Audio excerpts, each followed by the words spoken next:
It all comes down to this here at Homestead. The Drivers of the Cook Landscape Group Cup Series goes around one more time to complete the championship here tonight at Miami Homestead. Hello, I'm Sean Fitz alongside Kevin England, and the Drivers of the Cook Landscape Group have battled all year long for this final race of the season. Getting it wrapped up here on this holiday week, and Kevin, I think there's a little bit of energy in the air, some names up front and qualifying. We'll talk about that, but ultimately, we got a showdown here for this championship for these last 140 laps of the season. Yeah, it's been 8 months to the day since our Cup drivers passed through the gates of the Homestead Miami Speedway at the track with the coral walls. Back in March, that spring day, it was David Schildhouse who was victorious. Now 245 days later, we're back again, and this time Schildhouse has championship on the mind. He certainly does. He's got Kevin DeBrown in the rear view, but it's a distant rear view at that. DeBrown 11 points off the lead. He's gonna have to have a banner night tonight to get caught up with that 20 car. I talked to David very shortly right here before the start of the show, and he was saying this car is loose and some right rears are going to be some problems for drivers. He thought this was going to go caution free, but after a bunch of laps of practice and qualifying, starting to wonder about his race strategy. That's not the only race happening, though. The 88 of Mark Jorgensen Jr., he was in this championship battle until real-world responsibilities came calling, and he's missed the last 2 weeks, but tonight, he's looking pretty sharp. Number 2 in practice at the moment. The final warm-up's going underway here. Kevin, I would say between Mark Jorgensen Jr. and Stephen Miles, we've got some folks up here not in contention for the championship, but certainly looking for an opportunity to bring home a checker flag to rack up the 2025 season. Yeah, certainly true. 3 drivers in our championship hunt finished in the top 3. We said Schildhouse won in the spring. Dalton and Miles finished second and third. The question is, can they do that again? And if they do, and Schildhouse has some unforeseen luck, could it net them a championship? There's a couple drivers right there in the hunt. Kevin DeBrown, we were just talking about his qualifying prowess, not very good tonight. He's going to dig for a hole. And really, I think, Sean, what's important for these guys is they have to get all of the extra bonus points and make no mistakes if they really want to run for a championship. No mistakes is going to be the key tonight here at Homestead. Only 140 short laps. That seems like a lot, but it's going to fly by here relatively quickly. These drivers have got to get on and off this pit road. This racetrack is being baked by the sun, very hot, very slick. So these drivers are going to be having to deal with that throughout the entire evening as we get ready to go here at Miami. Again, been a fantastic second half of the season here for the Cooks Landscape Group Cup Series on Turn 1. We appreciate everybody being here, watching, tuning in. If you haven't already done so, make sure you get followed, like, subscribe, do what you need to do to get connected to the channel, because guess what? We're coming back for 2026. We are going to be the broadcast partners for Sim 500 for both Thursday and Sunday night racing here on Turn 1. Looking forward to that. And then between now and then, we have the Sim 500 Limited Series on Thursday nights that will run here through December 18th. So not going anywhere. If anything, we're already starting to get stacked up for 2026, and we're looking forward to it. Gridding is underway here, and Kevin, I know we have a lot to talk about here tonight, but the star of the show is going to be that 19, another solid qualifying effort. This is 2 poles in a row for Tyler Dalton, and he's going to share the front row with Chad Coleman, 2 fast drivers right now. And a spoiler, row is right behind him. 2 of our drivers that are not in championship contention but want to get additional wins. Cody Harris and Mark Jorgensen Jr. start 3rd and 4th. Wesley Donaldson, Nelson Rivera in the 22, 5th and 6th. The 7th position for championship contender Bentley Glazer to his outside. The Monster Energy 13 of David Comstock. Justin Fuller, who had connection problems last week, probably took him out of the hunt. He's going to start in that 5th row, 9th position inside of Stephen Miles, who's starting 10th, and championship contender David Schildhouse is going to start 11th. He certainly is. They're getting rolled off pit road here. Robert Ferry III is going to start 12th. Glenn Campbell, Anthony Calatoni, Troy Haight, Mike Montesi, Kevin DeBrown, the closest to that point situation, just 11 back from Schildhouse, is going to start 17th. Not the qualifying effort there the 93 wanted. Stoney Benfield, Jason Karlovage, Joey Jatina, Charles Woods, Kevin Stone's going to start 22nd. Jason Pick, Ron Holyfield, Doug Roth, Randy Oakham, Joe Hudson, Doug Sigmund, and Brian Wortman. Your entire field here tonight as they get ready to go championship racing here at Miami. It is going to be an action-packed race. You're not going to want to miss a single thing.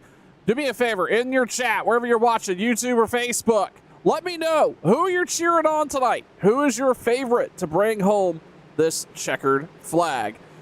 Pace cars down pit road, and the flag man's waving. We're green for championship caliber racing here at Homestead. For the first time, they head to turn number 1. It is Tyler Dalton squeezing down in front of the 88 of Mark Jorgensen Jr. They're side by side for that 3rd position. Coming to the backstretch, and right behind him, here comes a good run for the Monster Energy Chevrolet of the number 13, David Comstock, to the high side, and we're going to see these drivers use every lane here tonight. Sean, high, middle, bottom. It'll be really interesting, and of course, in this Miami heat, a dry, slick racetrack. Drivers talking about cars that are on the loose side. They've been a handful all through practice, and I suspect this race will see some drivers slip sliding away. We certainly will. These drivers here have got it under control, but this is a driver's track. You've got to manage your tires, and you've got to start early. Tyler Dalton got it single filed out. He fired off and pulled away from Mark Jorgensen. He's on the point, 3/10 over Jorgensen. Then it's Nelson Rivera. He was able to gain 3 spots there on that quick jump. Sitting third, Chad Coleman is falling back to fourth. Then Comstock sitting in fifth. Glazer's being challenged. It's 3 wide as they come across the front stretch here. Bentley Glazer, Wesley Donaldson, Stephen Miles there. Glazer all the way up against the wall. That will be a common theme here for some of these drivers, especially as these tires begin to wear. They're going to get that settled out and moved up single file. Miles is going to settle in behind Glazer. Cody Harris now feeling a little bit of pressure there from that 36 car. Looking back ahead, Nelson Rivera up in front of Comstock, running about a lane and a half higher than that 13 Monster Energy Ford.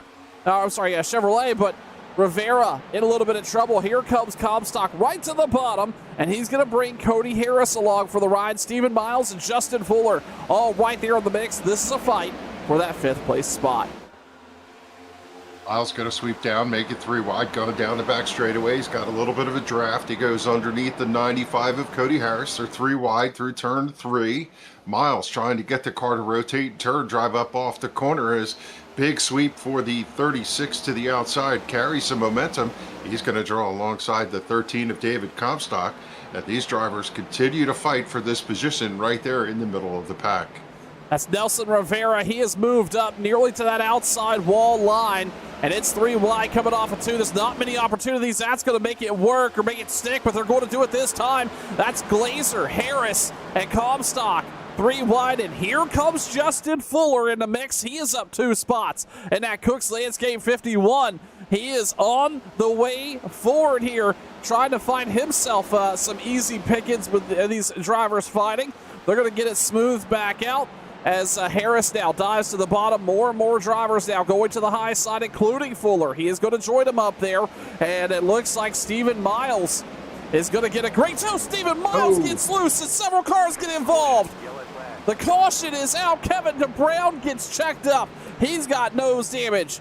This all started back there with Stephen Miles. I'm not sure what happened. Doug Roth is involved here, as well as Ron Hollifield. Several cars damaged, and we're going to see the first caution come out here at Homestead.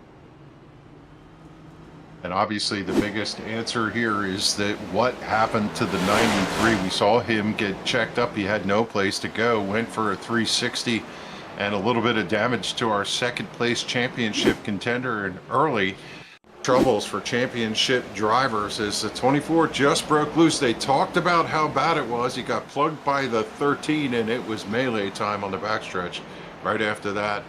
I think actually, Sean, when you look at that, there were a couple little tags, but a lot of drivers just spun to a stop, and I don't know that you're going to see a lot of drivers with damage, but we have to keep an eye on the 93.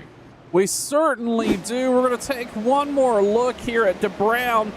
He's actually sitting right there. Both of our championship contenders. Schildhouse just barely squeezed by. DeBrown makes a little bit of contact on the left front, spins it around. Maybe not so bad there. A little bit of wrinkle on that front fender, but nowhere near as bad as it could have been. Caution is out for the first time. We knew tire wear was going to be a factor, and it's all started right here on lap number 9. Tyler Dalton leads. Mark Jorgensen, Chad Coleman, Cody Harris, and Bentley Glazer, your top 5. We'll step aside for the first time under caution here at Homestead. You're watching Turn 1.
getting ready to go back. Green flag racing here at Homestead, and a little bit of chaos here early. And we knew this may have not have been a clean race. It was going to be tough to be really careful with these Goodyears.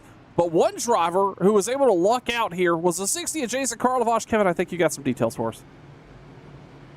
Yeah, right at the same time the 13 was going sideways, the 60 lost the handle in the center of the corner. The car went down, clipped the apron, and he was down slow coming off of turn 2 when all that melee through, and he was able to just pick it through. That's the second incident.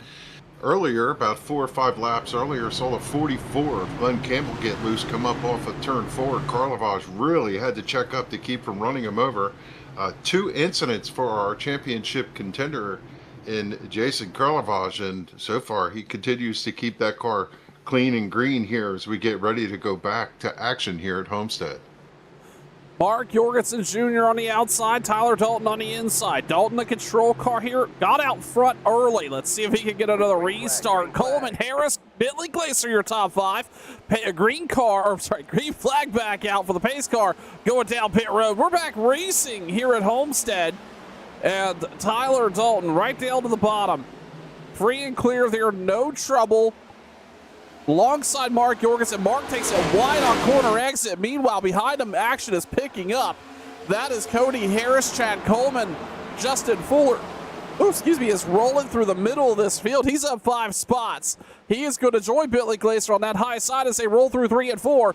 But the fight here is at the front. Tyler Dalton, Mark Jorgensen, those two have been side by side. It is a battle for the lead as they head off into 1. Jorgensen got a good run off of turn number 4. He was able to pull alongside, get to the door of the 19 Sim 500 car of Tyler Dalton out of turn 2. He's got a nose ahead. Here comes 19 with steam, the WBD Diecast Chevrolet, still dead heat going into turn number 3. Dalton should have the advantage from the outside line, but Mark Jorgensen Jr. is really making the bottom work here early at Homestead. He's going to try to hang on here right to the tire track. So the 19, he's going to fall in line. They did not want to race side by side too long there because guess what? Justin Fuller, Chad Coleman, they're on the march forward. Coleman's up there running the fence, maybe got a little too high. The car got tight on him, and he's going to actually lose a little bit of time to Coleman, but he's going to gain a little bit more here down as they enter into 3. That's the beauty of running that high line, being able to keep a little bit more RPM in the car, and Fuller up there running right against those coral painted walls here at Homestead. Meanwhile, out the rear view mirror, the 95 of Cody Harris has had a really, really solid season. Just hasn't been able to put it together here at the very end for this championship run. Either way, though, he is up here running 4th and looking for a championship as Jorgensen gets loose out of 2. He's going to lose at least 1 spot. No, he's going to lose way more. He's going to fall back to 7th here as Glazer works around him. Trouble for the 88, Kevin. Yeah, it seems like that grip down there in the bottom of 1 and 2 in that low lane is a little bit dodgy. That's about the 5th car we've seen just break loose. And for Jorgensen, the left front splitter went down, and just like we saw the 60 touch the apron, and it squared the car up, and he was able to drive off, but lost a lot of speed as now the battle's on for that 2nd position. The 51 has it, and he's in sprint car mode. He's ripping the lip up there on the cushion at this racetrack, but Cody Harris down in the number 95, he's gotten right alongside, and he's pushing to take over that 2nd position off of turn 4. 2 different lines out of these drivers. Cody Harris right down to the bottom. Justin Fuller running the outside, the furthest he could get up there against the wall. Fuller has not got 1 and 2 nailed down. We're going to see Harris capitalize on that right here. He's going to pick up the speed, but it's going to be a drag race down the backstretch. Just a nose out is Harris, but then Fuller really makes a head of steam right here the second half of the backstretch. Oh, and he's going to switch it up. He's going to move down, take the air off the 95 a little bit. Both drivers going to let the car unwind up in front of him. Fuller pretty much blocking that clean air off the nose of the 95 as Justin Fuller is going to take P2. We look back in their rearview mirror, though, and it's David Shieldhouse, the driver of the 20 Chevrolet. They're up 7 spots on the night.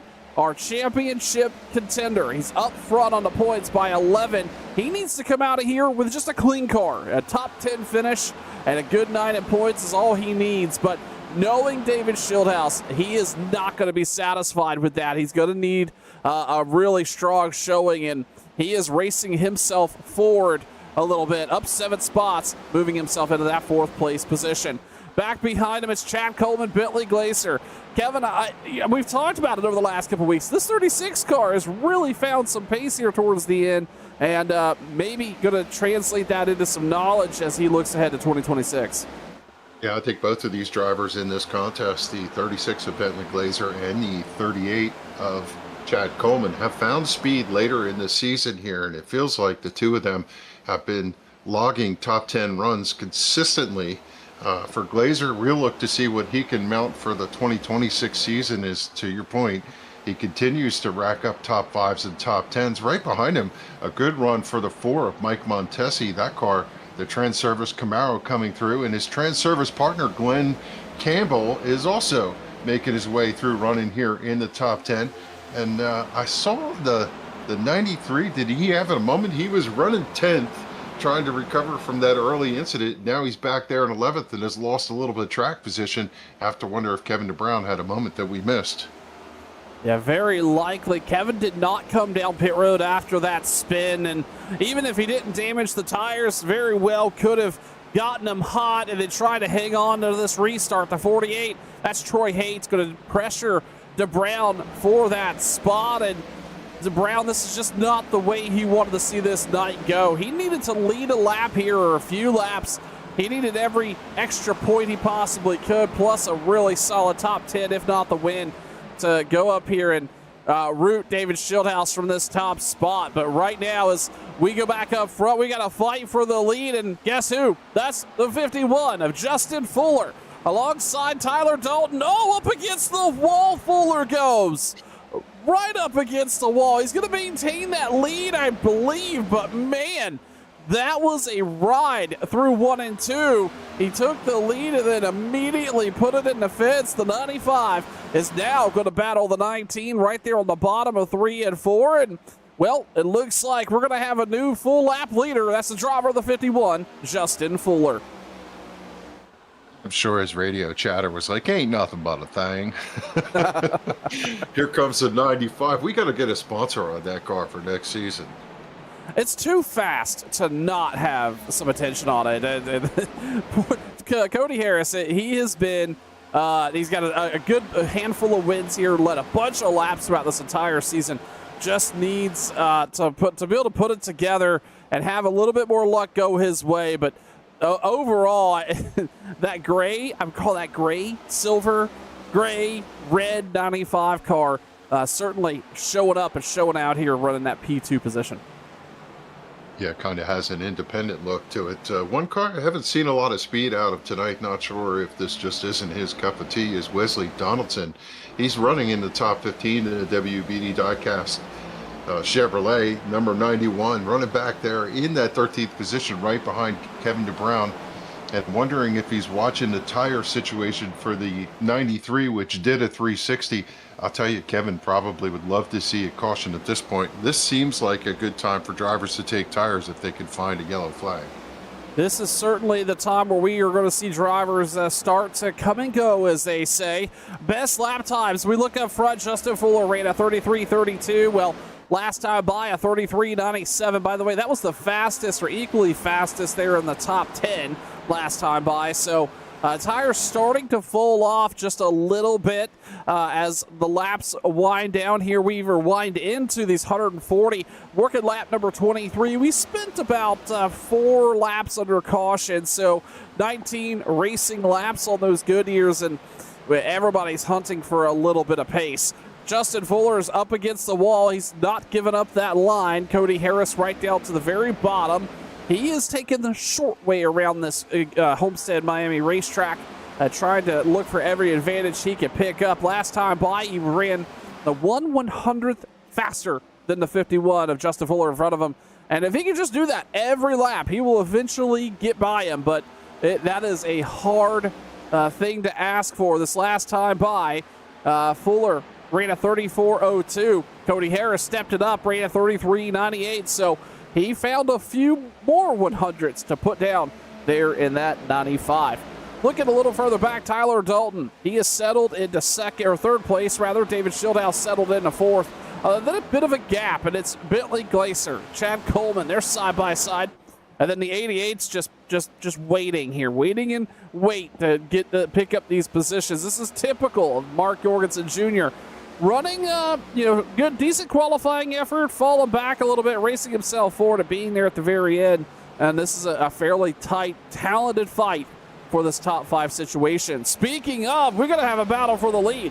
Cody Harris, Justin Fuller side by side. Kevin down the backstretch. This will be interesting as they come out of 4. Yeah, Fuller way up high, continues to bang the wall every corner coming off. We see the sparks off the right side, and you mentioned it, the 95's been creeping up on him. Well, now he's to the door. He was at the number at the stripe. The 51 leads the lap. He picked up the lead on lap 20.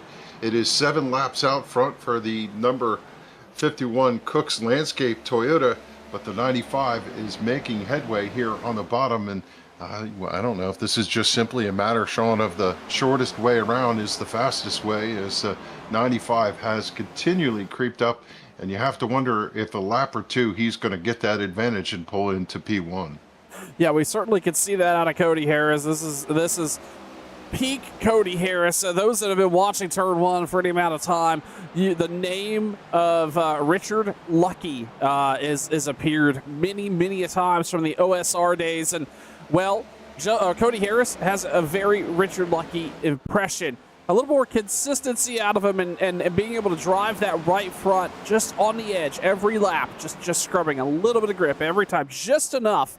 Cody Harris is certainly shown that he can master that, especially at these driver-type tracks, and Homestead is certainly one of them. Fuller's going to shut the door, at least that time by. We look at, they have in the back rear view is David Schildhouse and Tyler Dalton now battling it out. Schildhouse looking to pick up that third-place spot. Again, the caution's going to be out. We've got an incident on the racetrack, it looks like, involving potentially Kevin Stone. He is sideways across the front stretch. That's an interesting place for that to have happened. Let's take a quick look here at the replay. Kevin Stone alongside that 8 car coming out of 4. Yeah, just lost the handle up out of the corner and then locked it down to try and keep the car. Just brushed the nose, but came to a stop sideways. One car sliding underneath him. The 17 of Kevin Stone brought out the second caution. We've seen a bunch of incidents a few laps ago. The 22 get that same loose, but did not come back across the racetrack, was down along the bottom of the racetrack over there at the start-finish line. Nelson Rivera able to capture it, running in the 19th position. Kevin Stone, unfortunately, didn't have the same kind of luck, and here we are on lap number 30 for caution number 2. We're going to see all these drivers come down pit road and take service. We'll recap all of that and more. You're watching Turn 1.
Everybody came down pit road to take tires and fuel from their teams, with the exception of the 23 of Joe Hudson. He is going to inherit the lead here, and this will be an interesting test for a lot of these drivers, Kevin, as our front five are going to keep a close eye there on that 23 and how his car reacts here on those older tires.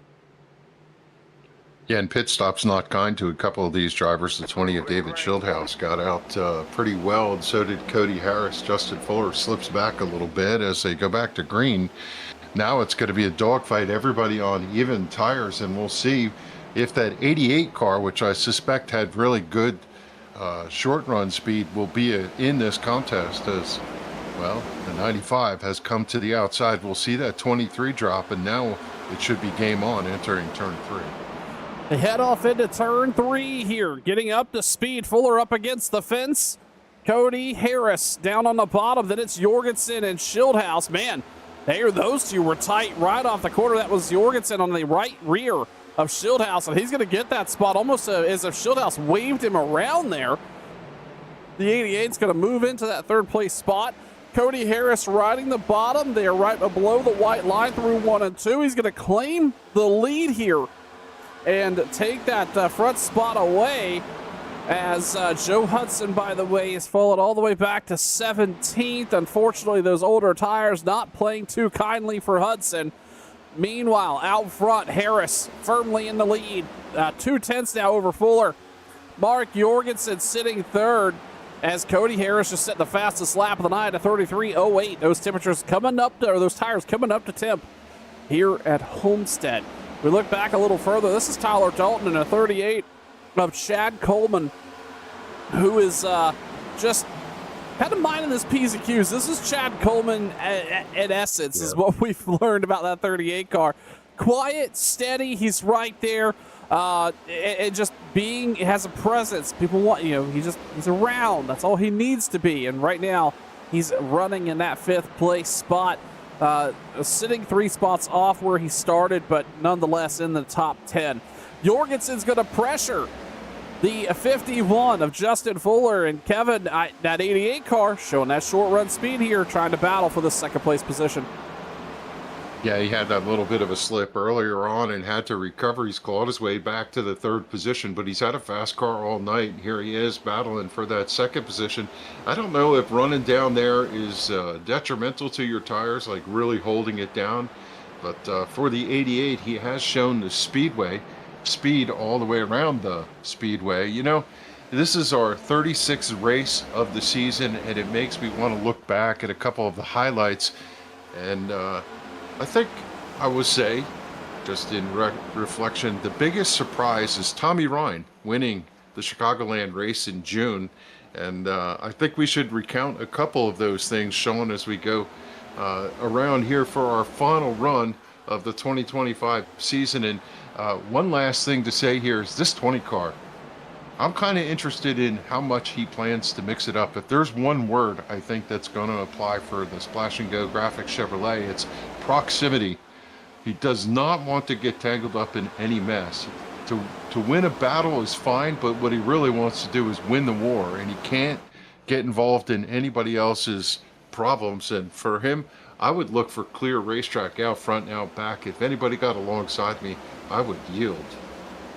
Yeah, I would agree with that. David Schildhouse, he just needs to have a relatively quiet night. It's going to be hard. The competitor side of Schildhouse will want to go up there and battle hard for what could be another checkered flag in the books here. Put a win in the win column again tonight, and I believe that make it win 11 on the season. But on the other hand, he's got an 11-point gap out to DeBrown, who, by the way, is just not having a good night. He's back in 18th at the moment.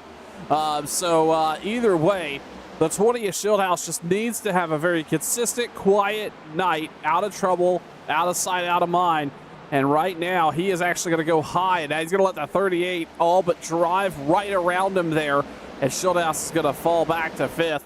Speaking of recalling where we are, if you would have told me in August or September that 20 car of David Schildhouse would be coming to Miami, the last race of the season, with an 11-point championship lead, I would have called you a fool, because Shieldhouse came on really hot during the spring and early summer, but then lost all the speed and lost some confidence along with it. A highly talented driver just could not find himself up front if he tried. Really struggled with this car in this next-gen model. But this driver up here battling for the lead, that's Justin Fuller, that's when he turned it on. Justin was able to really rack up some laps led all through the summer. Found an update that he says he found an update that just worked for him as another caution comes out on the racetrack. But able to find another find an update that worked for him. He doesn't like the car as Montesi is slow down on the apron. The 4 car going to bring out the caution. But wrapping up my point is, Fuller mentioned he does not like how this car drives. He does not like how it handles or anything about it. But it just clicked for him over the summer and found a lot of success here in the Cooks Landscape Group Cup Series. Let's take a look at the 4 car that brought out this caution. It's Glenn Campbell right there. And Kevin, that looks awfully familiar.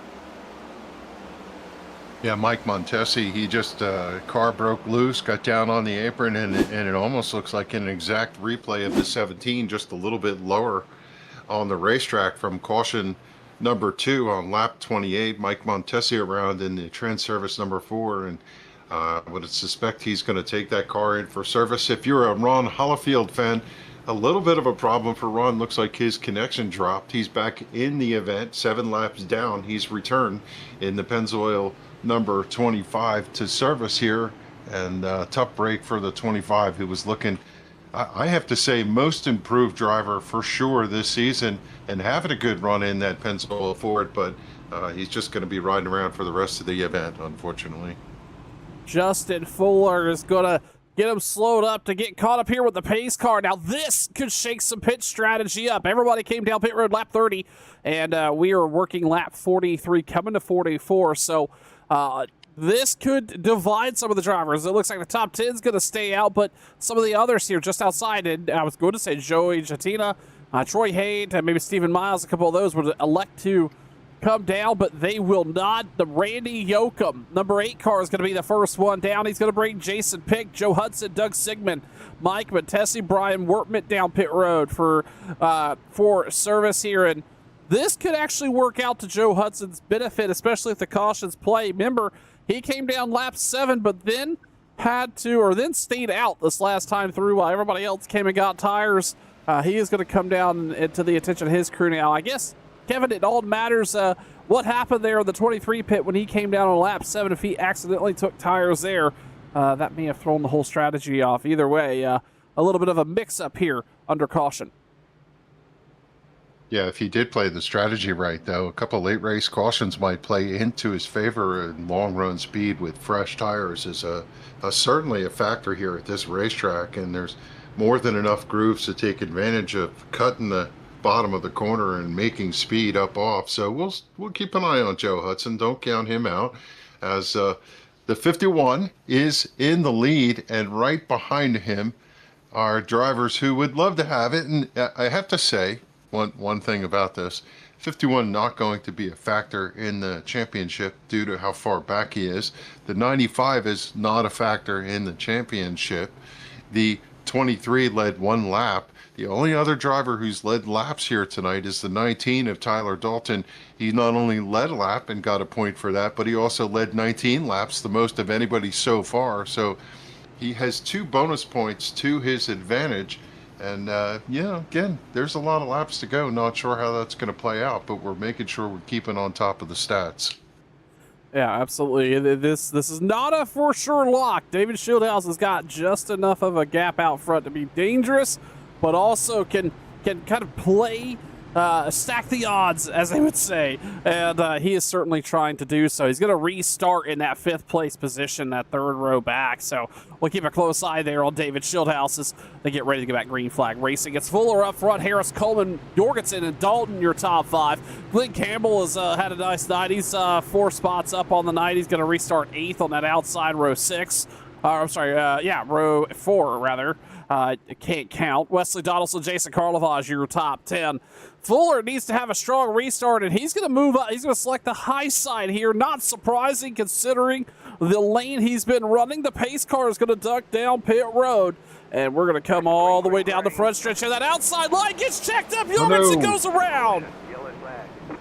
And they're playing pinball on the front stretch. The 19's around. The 36 is down against the inside wall as... I'm not sure. That almost looks like it had the makings of somebody missing a gear or something going up on the shift as that happened right from the front row. I just don't know where to call that. What a mix-up for so many cars. The 93 also sideways back there. Tyler Dalton, Coleman. This is going to be a frustrating event for a lot of these drivers. Let's go back and take a look at this restart one more time. They come down the front stretch. The 51 slows, but then it looks like Jorgensen may have missed a shift, and then Schildhouse gets into the back of him. I mean, obviously nowhere to go.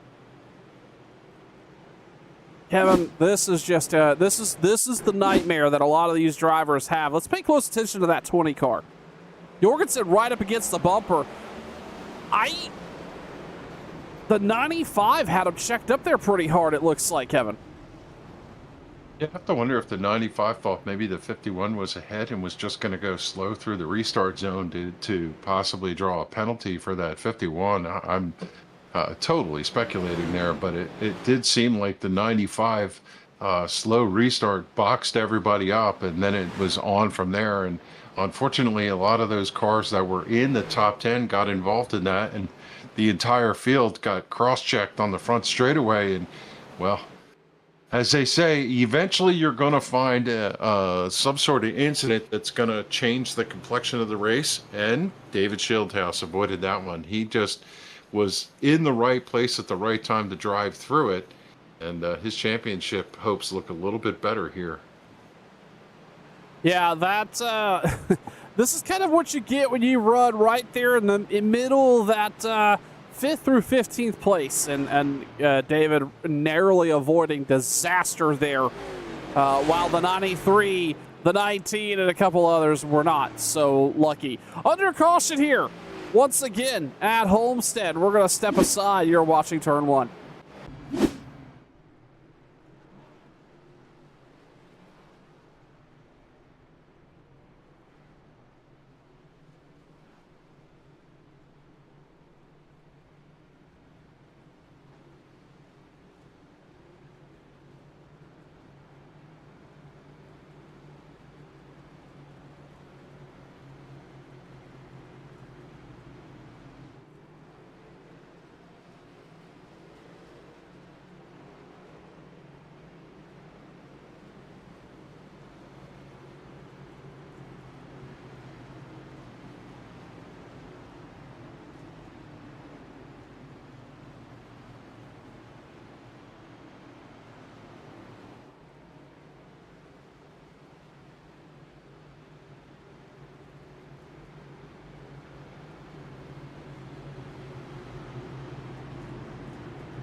A little bit of debate back and forth here about what all happened there, and we'll continue to investigate that because, well, a good portion of the drivers in the top 15 were affected.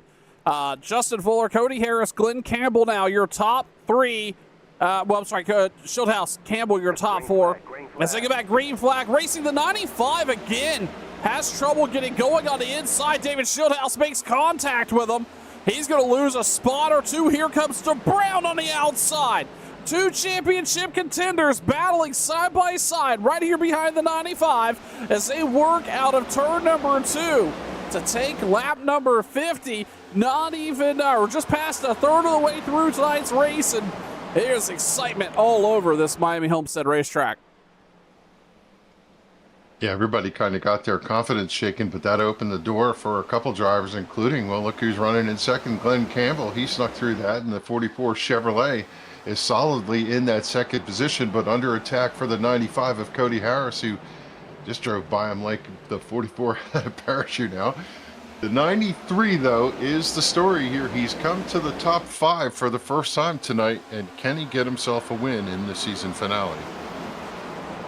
Driving Ford is the story. They're up 11 spots, involved in both incidences here, but I get the vibes that Kevin DeBrown is just driving down just for out of sheer determination. That car may be a little beat up, but nonetheless, he is not worried about it.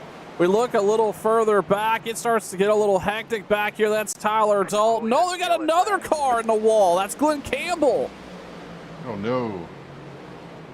And that's going to bring another caution out. I believe more than Campbell involved with this, but let's take a look. Campbell and Rivera. Oh, maybe so. Oh, no. Nelson just... I'm sorry, Campbell just gets a little loose there on the outside of Rivera, and then Kevin DeBrown, nowhere to go again. Tangled up in this incident. It's going to bring the caution out here once again. Kevin, I think this is going to be a good story for some of those involved in that incident there a little while ago on that 4th caution of the night. Let them come down and get some more repairs taken care of. But either way, this race has taken a dramatic turn here as we're closing in on halfway. Yeah, you know, as we get to halfway, it gets to be one of those situations where it's full court press, but that was just 2 drivers heading for the same place. Glenn Campbell going down to the bottom, and the 22 of Rivera stuck his nose in there, and not sure if anybody wants to have the responsibility for making that call, but a hard hit for the trans service number 44, and I'm afraid that might be the night for him, as significant damage to the Glenn Campbell car, having such a good run here. I know every one of these drivers comes in here tonight wanting to have a good season finality so that they can, Sean, appreciate the off season and wait for Daytona in February. Charles Woods is going to come down pit road here under this caution. Everybody else is going to stay out. Let's talk about some notables able to take advantage of some of these yellow flags and get up front here. Obviously, Kevin DeBrown, a nice recovery for him. That moved him up to the top 4. And then Doug Roth, up 18 spots. He's sitting 6th right now. Mike Montesi in that 4 car. He's sitting 7th. Jason Carlavage, he's sitting 8th. So some names up here that are that were not prior to that big incident here a few laps ago. Then Joe Hudson's recovered back up to 11th. Stoney Benfield sitting 13th. Joey Gentina, he is the boss man, as I've been calling him, the 14 car. He has found some pace here over the last couple weeks in pretty much all aspects, and he's up 7 spots on the night, sitting 14th. So a lot of back and forth here. Kevin, I got to go back here to this battle with the 51 and the 95. Keep in mind, Justin Fuller is in a position where, from a championship perspective, he's out of this mathematically. But he wants to end with a bookend of a checkered flag. He wants that. He needs that from a morale standpoint. But that 95 is in a very similar boat. Both these drivers finding a lot of success this season. If you're the driver of the 51 or the driver of the 95, what are your thoughts if you're sitting up here battling some of the fastest talent in this series at a difficult racetrack while there's other battles, these championship battles happening behind you? What does that do to you as you get ready to go back green flag racing here? Yeah, I mean, job number 1, get the win. That's their job every time they buckle in and come out here and race. But they know the situation, and they all have friends in their garage. They have teammates or somebody that they appreciate, and they also have some paybacks. I was talking to you before we came on air about the 20 car moving another certain car at some point to get the win, and some animosity about that. So, drivers have members like elephants. They never forget anything. And, well, I wouldn't say we're going to see any of that, but all of that stuff runs through your head as you run around here. And clearly, number one task for both of these drivers we're looking at here on the screen, the 51 and the 95. They want to win. 93 is thinking championship, and 22 would love to cap the season off as pace car makes that hard left-hand turn. We're going to try it one more time. You see the 93 draws right up, and he's going to be able to pull up alongside the second place car. That 95 has not had good restarts all night long. Yeah, that's the third time we've seen Cody Harris struggle on fire off. Fuller gets it rolling. Flames shooting out the side of the 51 as he is free and clear out of 2.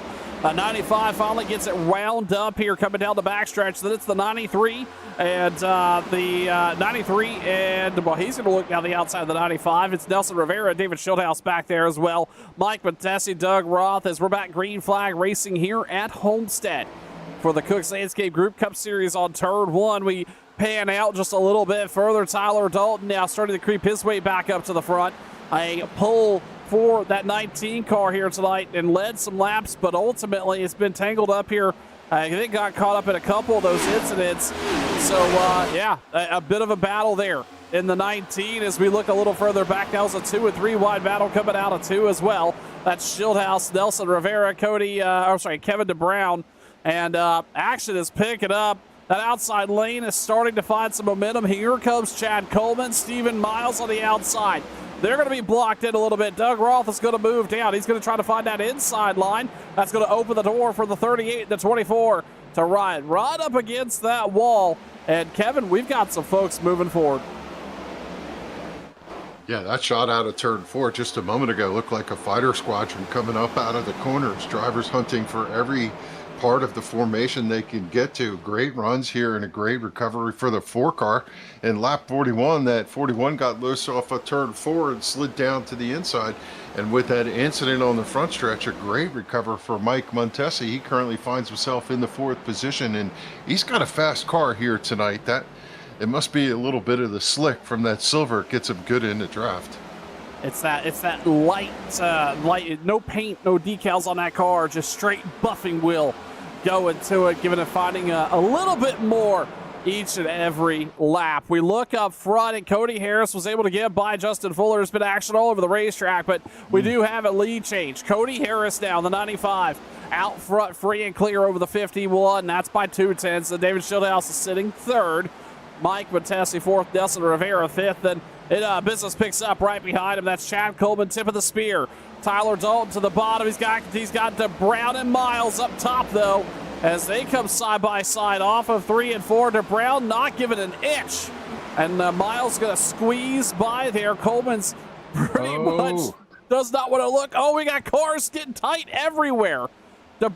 Coleman really checks up on quarter entry. He avoids it, everybody avoids him. DeBrown nearly finds the back end. That 38 car avoids disaster coming off of 4. Yeah, Coleman was Kyle Busch sideways over there in the middle of 3 and 4, right in the stack of cars. Everybody saw his moment, was able to give him the room to capture the car, and only a veteran like that would have pulled it out and put that car back on the right trajectory. It really cost him position-wise. He's trying to drop down to the 15th and probably heat up his tires, but that really should have been caution number 6 on the evening, as good hands of the snap-on driver put that out. And as soon as I say that, well, look, the yellow comes out. I think it's for the 17 one more time. Yep, Kevin Stone loose again there off of 4. We have seen so many drivers on exit of this quarter just get it sideways right behind the 38. Just breaks loose. And unfortunately, Kevin Stone finding some wall there and a competitor with some damage on that car. A little less lucky bringing out the caution here this time. Cody Harris leads, and this could shake up some pit strategy a good bit as we're going to go back green flag racing around lap 66, 67. We're going to step aside for just a moment. You're watching Turn 1.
getting ready to go back. Green flag racing here. Lap number 66. Cody Harris, Justin Fuller, David Schildhouse, Mike Matesi, Nelson Rivera, your top 5.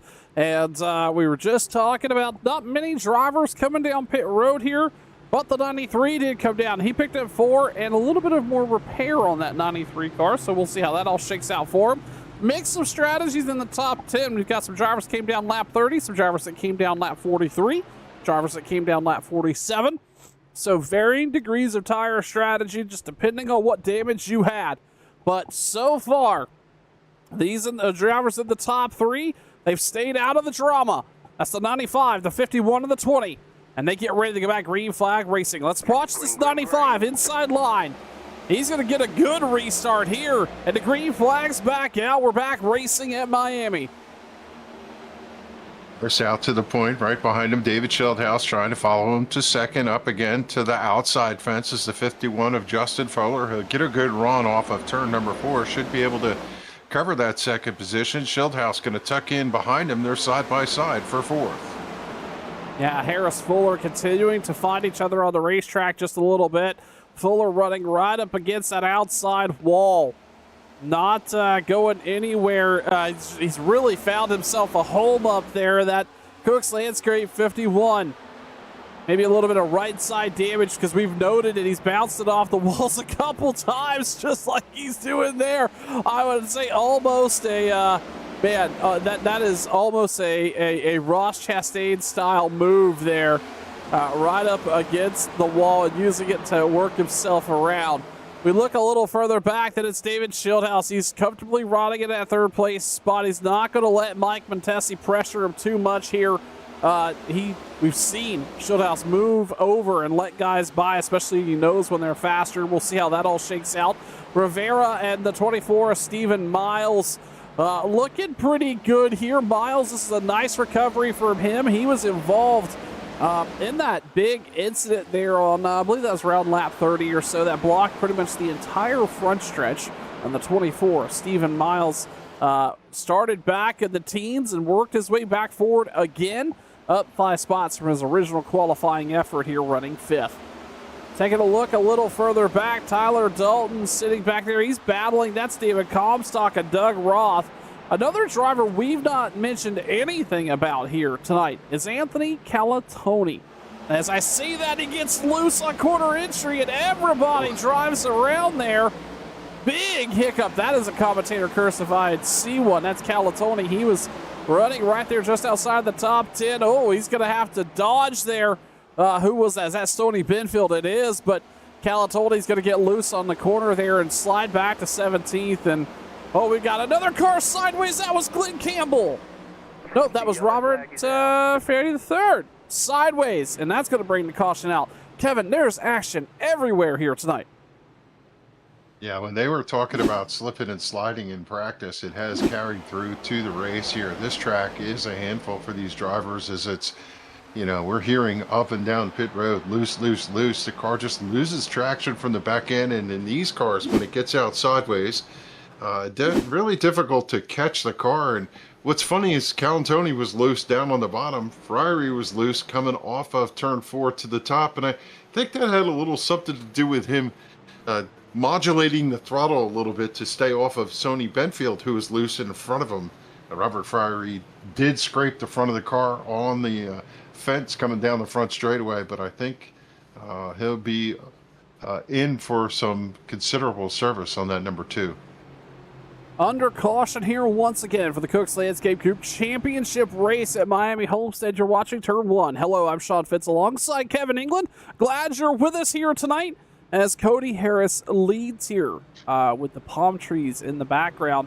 Let's look ahead just a little bit. Obviously, we've got the holiday week here, and Kevin, I don't know about you, but I plan on enjoying my Thursday. But if I were to look at some racing coverage, I'm going to look ahead to next Thursday, where that's where the Sim 500 Limited Series runs.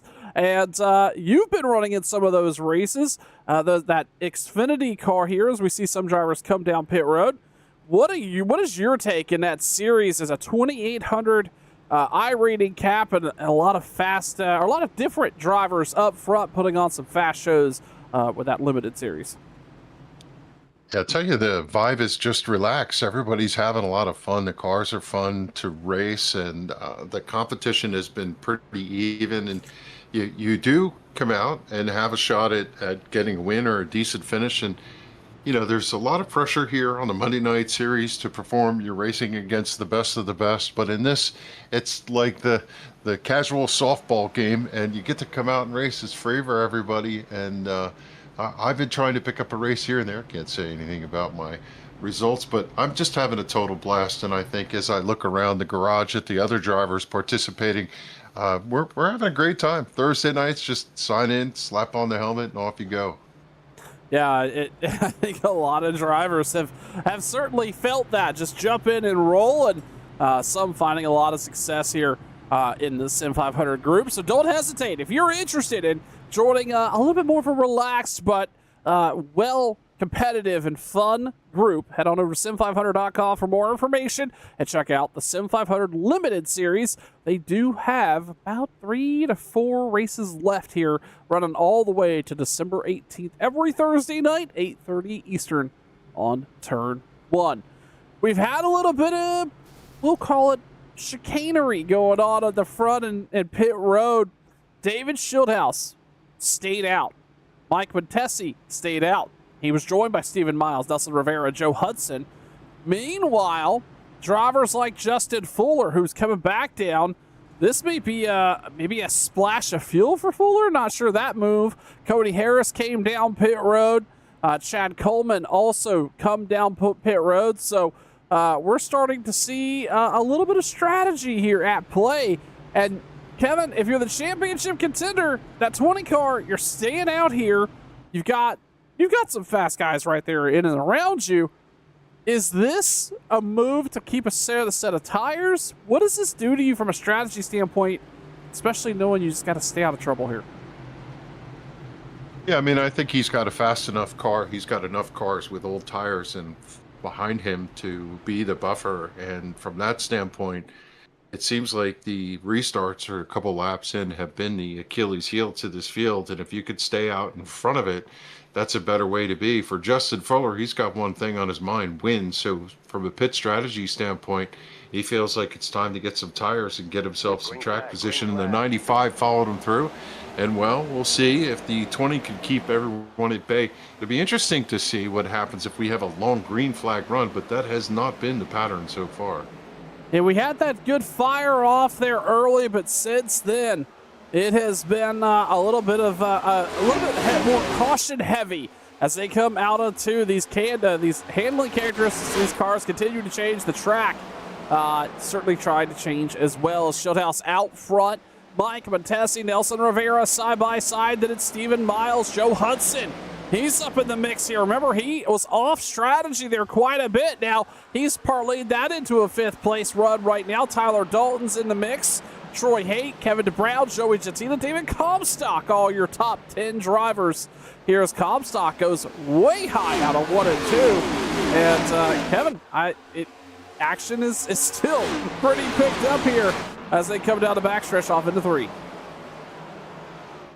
Yeah, I mean, they haven't forgotten the fact that they want to win here. So all these drivers are on kill right now as you get to 75 and past the halfway mark. Typically, that is the sign on the dash that says go driver go, and drivers starting to put the pedal to the metal here. I'm curious to see how these drivers with fresh tires are able to navigate from the back. The 95 is in front of the 51 currently right now, but they're in the back half of the top 10, top 15, and driving through the field. As it looks like this top group tends to single file out, and then you have these 2 and 3 wide battles through the center of the racetrack through the field. And I have to wonder how much the draft is playing in tonight, Sean. Is it feels like these drivers come off the corner, if they pick the right line, get a good run up off the corner using the progressive banking we have here, and roll down this 1,500 foot straightaway, or 1,760 foot to be exact straightaway. They can get enough of a draft to mount a charge going into the corner. They just have to pick the right line, get to clean air, and see if they can drive on by. Got riding on board here with Tyler Dalton. He's sitting in the 6th placed position. and just on cruise control here at the moment, right down to the very bottom. You hear a lot of time there off throttle. You got to get the car to rotate through. You cannot push it too early. The car will get tight. You'll burn up that right front, and then all of a sudden you're going to have a right rear issue as well. Just a lot of off throttle time here. Settle the car, roll it through the middle of the corner, and then pick it right back up there. A little bit of a wiggle off the nose as Tyler Dalton's looking ahead. That's Nelson Rivera, Joe Hudson, and he is looking for every bit of that bit of draft relief he could pick up, as running on board there with Dalton in the top 6. As meanwhile, we look out front, and David Schildhouse out front to a big lead, leading some laps here for the first time tonight. It's the 20. Remember, he stayed out, did not come down pit road, and all of a sudden he's a full second out front. Mike Montesi sitting second, and then it's Stephen Miles running third, Joe Hudson fourth. Dalton now feeling a little bit of pressure. That is Kevin DeBrown. And Nelson Rivera battling back behind him, nearly making it 3 wide as they roll off through into 1. Everybody thinking better of it, but it looks like DeBrown in that 93 is looking ahead here and driving forward in the second half of this race. Yeah, I have to believe Tyler Dalton would love to see a long green flag run from that inside shot. We saw his car looks like it's really into the racetrack pretty well. It goes down in the corner, eases out of the throttle, 180 miles an hour at the end of the straightaway. Car drops to 140 by the exit of the corner, and we see him not picking up the throttle until the exit of turn 2 and the exit of turn 4, only to build to 180 miles again. Unless he's in the draft, then it's actually 182, 183 and change. And he is not sliding the car around, which I think in the long run would pay dividends for him. But we haven't seen that long green flag run. This might be the one as the car in front of him gets a little loose. Joe Hudson wiggles some, and Tyler Dalton going to go down to that bottom lane and see if he can take advantage and move on by for that 4th position. Yeah, I don't think Tyler Dalton expected to gain as much time on Hudson as he did, and had to reset it, make the pass to Brown. Maybe a little impatience coming out of that 93 a little bit. He's was running right there in the middle, letting them both know, hey, I'm here. You're going to have to deal with me either now or later. Which one is it going to be? As he's going to squeeze by Joe Hudson as the 93 and the 19 set sail forward.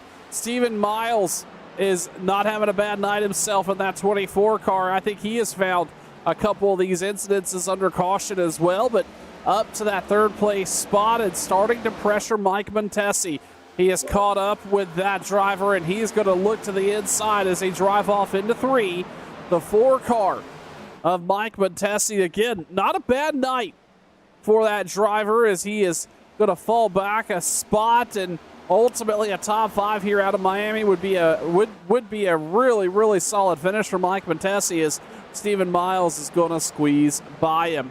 We look a little further back here, and that's Chad Coleman. Again, I think I've called this a couple times. The tip of the spear of all of this. Oh, as Comstock gets into the wall, Cody Harris underneath him.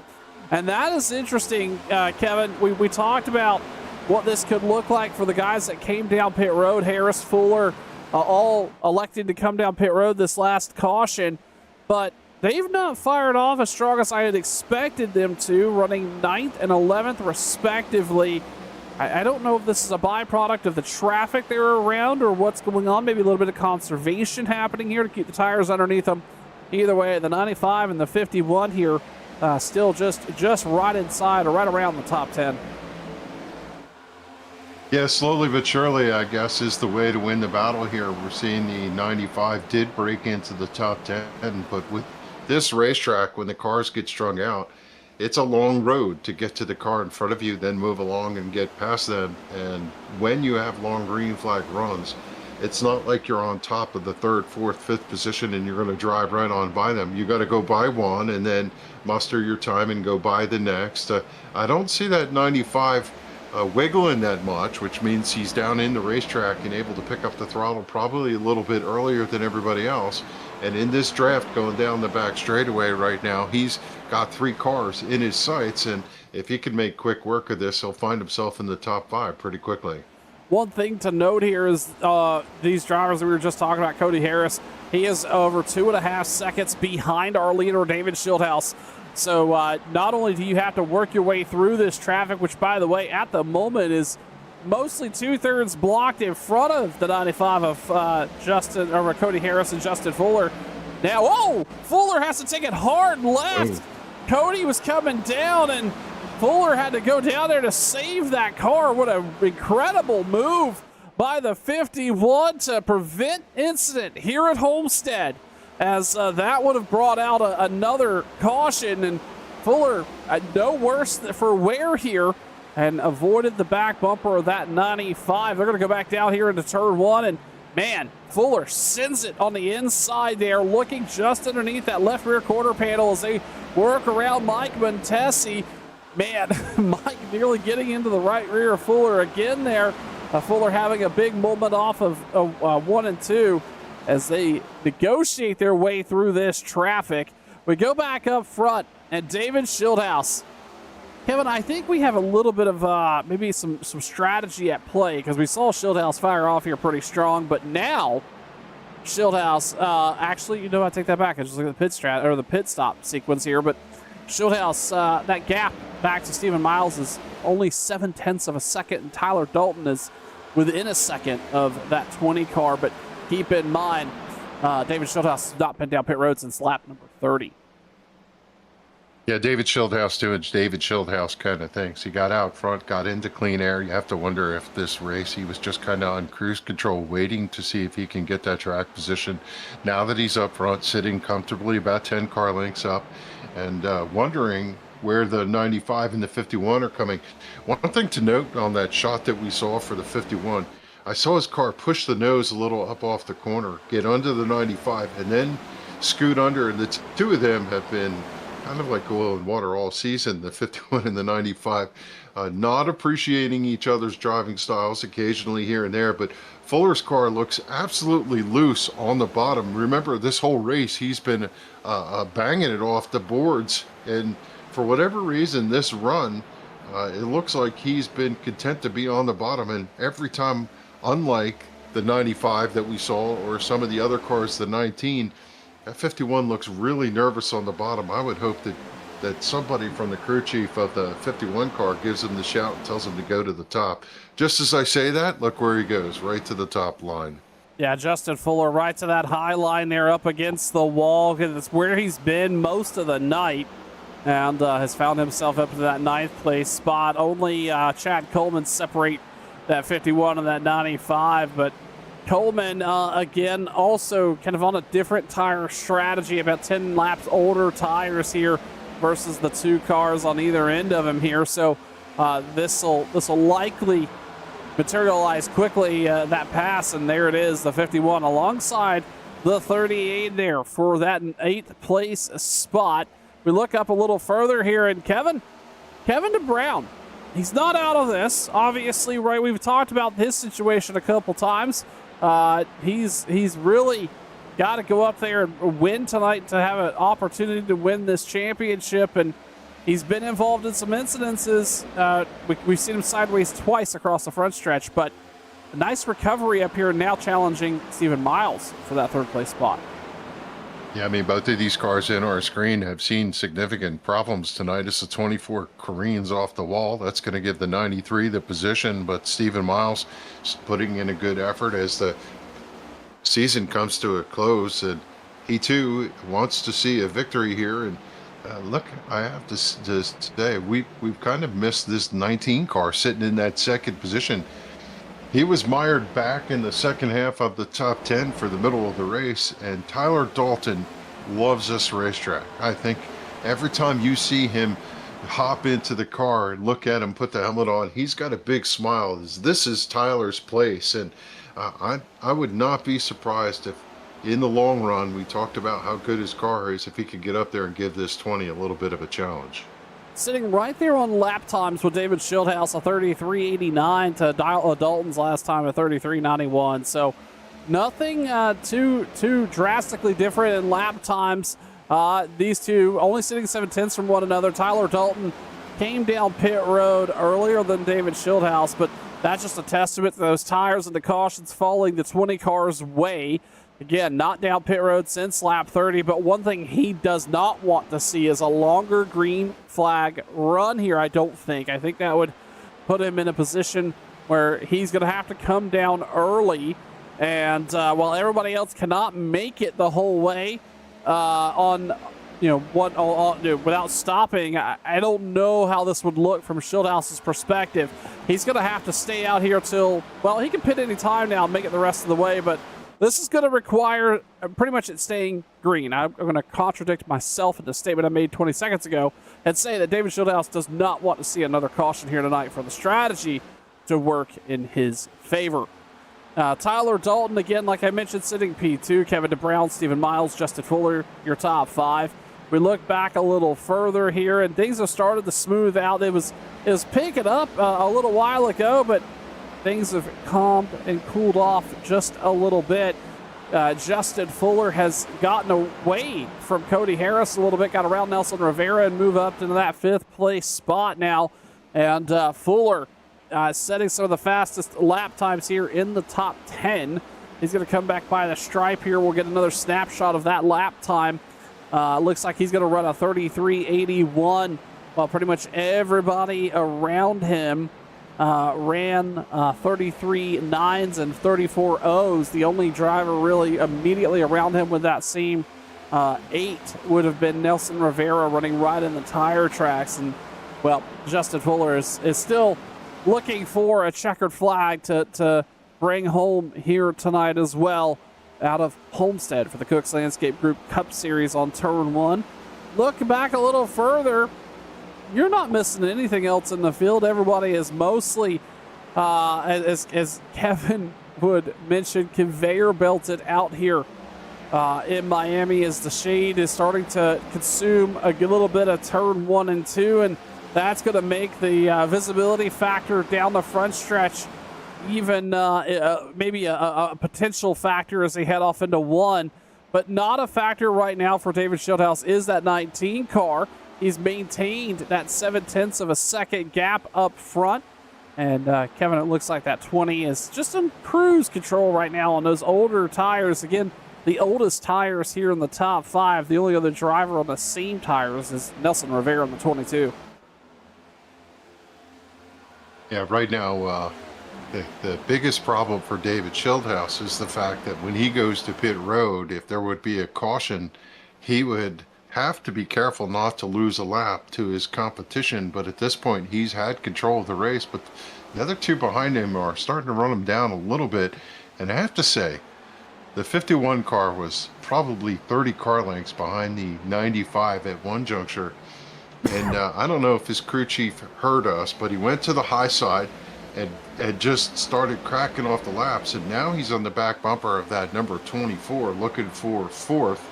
And we have to remember that Justin Fuller pitted lap number 72, has the freshest tires in the field as 20 goes to pit road. And, I have to wonder where this is going to net out at the end of the day from a pit strategy standpoint as, well, our leader peeled off and went to pit road. We knew he had to do it sooner or later. Now the question is, will he lose a lap in the exchange? Yeah, you've got to have a perfect pit stop here, and so far, so good. In the box square, right sides up, even if not a little conservative out of the 20 of Schildhouse. And meanwhile, Tyler Dalton's going to inherit the lead here. This is going to cycle through. Dalton's going to come down the front stretch. This is going to put Schildhouse at least 1 lap down, if not 2. Mike Montesi is also going to come down pit road, and Schildhouse is going to squeeze down the access road. He's got to follow it all the way through to the backstretch. Meanwhile, Tyler Dalton is ripping midway down the backstretch right now. Schildhouse just blending back on track. That almost looked even a little early. Maybe I'm wrong. Either way, Schildhouse driving off into 3 and 4. Dalton's driving out of 3 and 4, but again, a full lap down. And Schildhouse is going to have the tire advantage here. But everybody else has to stop. Last on pit road is Dalton at 63. DeBrown on pit road lap 63 as well. Justin Fuller lap 72. Everybody's got to stop one more time. I don't think there's any way you could save your way to that number without a tremendous amount of caution laps. But how much is that tire delta? And if you're David Schildhouse, how much equity in those good years do you have to spend right now to then get out of this deficit and start putting down some lap times right now that you will pay dividends in later? Well, just like you, Kevin, I'm really curious how this will play out here in about we'll call it another 30 laps. Yeah, for Schildhouse, one of the things that his crew was updating him on is the attrition in this race. Bentley Glazer, he's out. He's going to be done. Mark Jorgensen Jr., he dropped out quite a bit ago. Randy Yoakum, Glenn Campbell, Kevin Stone, Robert Friery III, Doug Sigmund, and Joey Jattina all took it to the house. Ron Hollifield running in the 21st position. Mike Montesi running multiple laps down. And Schildhouse is right now in the lucky dog position. So should we see a caution, that would put Schildhouse back into at least the lead lap. And for him, he came in just 11 points above, but given the attrition in the field and 17 cars on the lead lap, I think it's not an unsurmountable victory for the 20 to get himself a win and the championship. But he's got to navigate traffic right now. He just went through a 3 wide over there off of turn 4, but that car is flying. Yeah, he's going to squeeze by the 95 again. That's not for position as Schildhouse.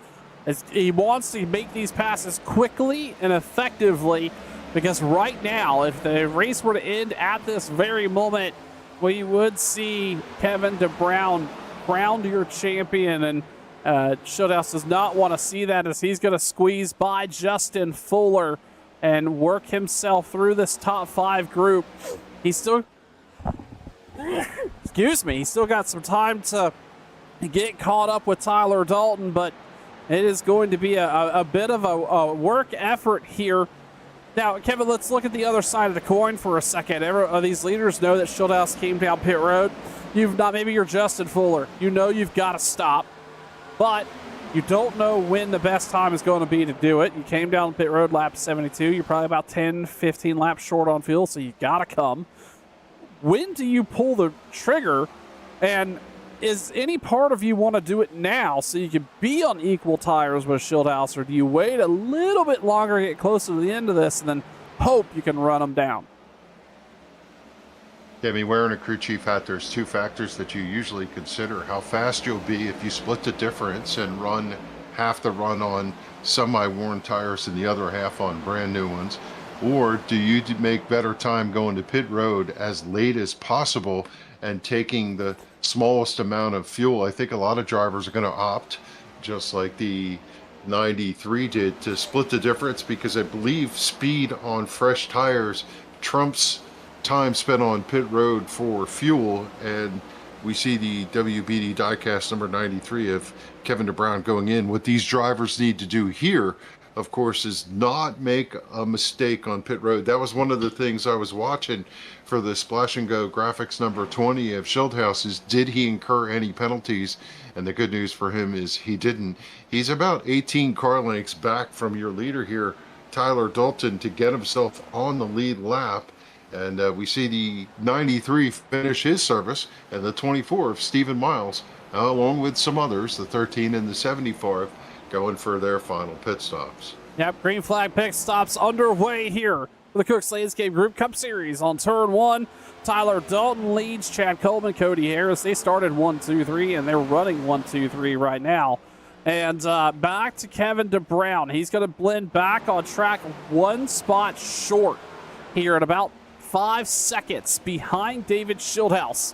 As Schildhouse is going to leapfrog a couple positions there as he drives by pit road. DeBrown's got some work to do here, and Kevin, I think you nailed it. The X factor going to be that pit road cycle, and you've got to be flawless. I would say one of the hardest things to do for any of these drivers is to get down pit road, get the car slowed up without losing too much time on track, and then get pit road entry, get it down to pit road speed, hit your box square. A green flag pit stop is the ultimate challenge for the drivers at this level. Yeah, and these drivers see less than 30 laps left on the season, and they would love to get the best result that they can. And, it's been an interesting season, a lot of different surprises. Race number 18, Kyle Trudell pulled down the win. He's a part-time driver, and he came with the win for Echo Park Atlanta on July 14th. And one of the questions still remains, is someone going to sneak away and get their first win of the season here in the season closer? Yeah, it's certainly possible as Joe Hudson hits pit road here for what could be his final pit stop of the 2025 Cup Series here with Sim 500. Tyler Dalton remains out, but Schildhouse starting to get a little bigger in the rear view. Again, that's not for position. Schildhouse a lap down, but I would say every part of Schildhouse wants to get around the 19 as quick as he possibly can. Speaking of the 19, last down pit road, lap 63. So he is quickly going to need to decide on what he does from a fuel standpoint here. I don't think from a tire perspective, even if you're Tyler Dalton, 2 tires makes sense at all. But you're really going to have what's going to be the force factor here will be fuel. And I don't even think with caution you could stay out for 70-plus laps without a good portion of those being under yellow flag, which it doesn't look like we're going to see at this rate. Knock on every piece of wood I could find as things have smoothed quite a bit out here. A bunch of cautions right in the middle of the race, but then everybody getting it all figured out as the 95 and the 38 continue to race around one another here. And let's take a look. That is for second and third. That is for position. So that is Harris and Coleman right there, just continuing to go at one another. And Donaldson sitting up there in fourth. We talked about it a little while ago is DeBrown. Wow, what a challenge by DeBrown on those newer tires. He was able to drive down the corner and off the corner right on the bottom and work around Donaldson in the 93 driving forward. He is still showing a good bit of pace back behind David Schildhouse, but he's narrowed that gap. Now down to 3.3 seconds out of that 93 at DeBrown as he continues to run down David Schildhouse. Back out front, Tyler Dalton leads. No stops yet for the 19, and Schildhouse closing now within less than 10 car lengths. We look back here for fourth and fifth. That's Carl Lavage and Fuller. They're side by side. Now, this is the first time we really talking about Jason Karlovage in any meaningful ways up into that fifth place spot. He's up on 13 positions overall on the night. And Jason Karlovage looking for a solid result here at Homestead to end the season. Yeah, and right now its drivers kind of looking in the rearview mirror, looking at the standings, seeing where they stand. And a couple drivers have had an outstanding night. Karlovage up 13 positions. Doug Roth up 17 positions. Brian Wertman currently running in the 9th position, up 20 in his running order. And, you have to look back on the season. David Schildhouse led 796 laps coming into this race. Justin Fuller, 720. And certainly Schildhouse, with the number of laps led here, is going to take that title for the season. And I have to believe that he would love to see one more win in the win column before the night is out.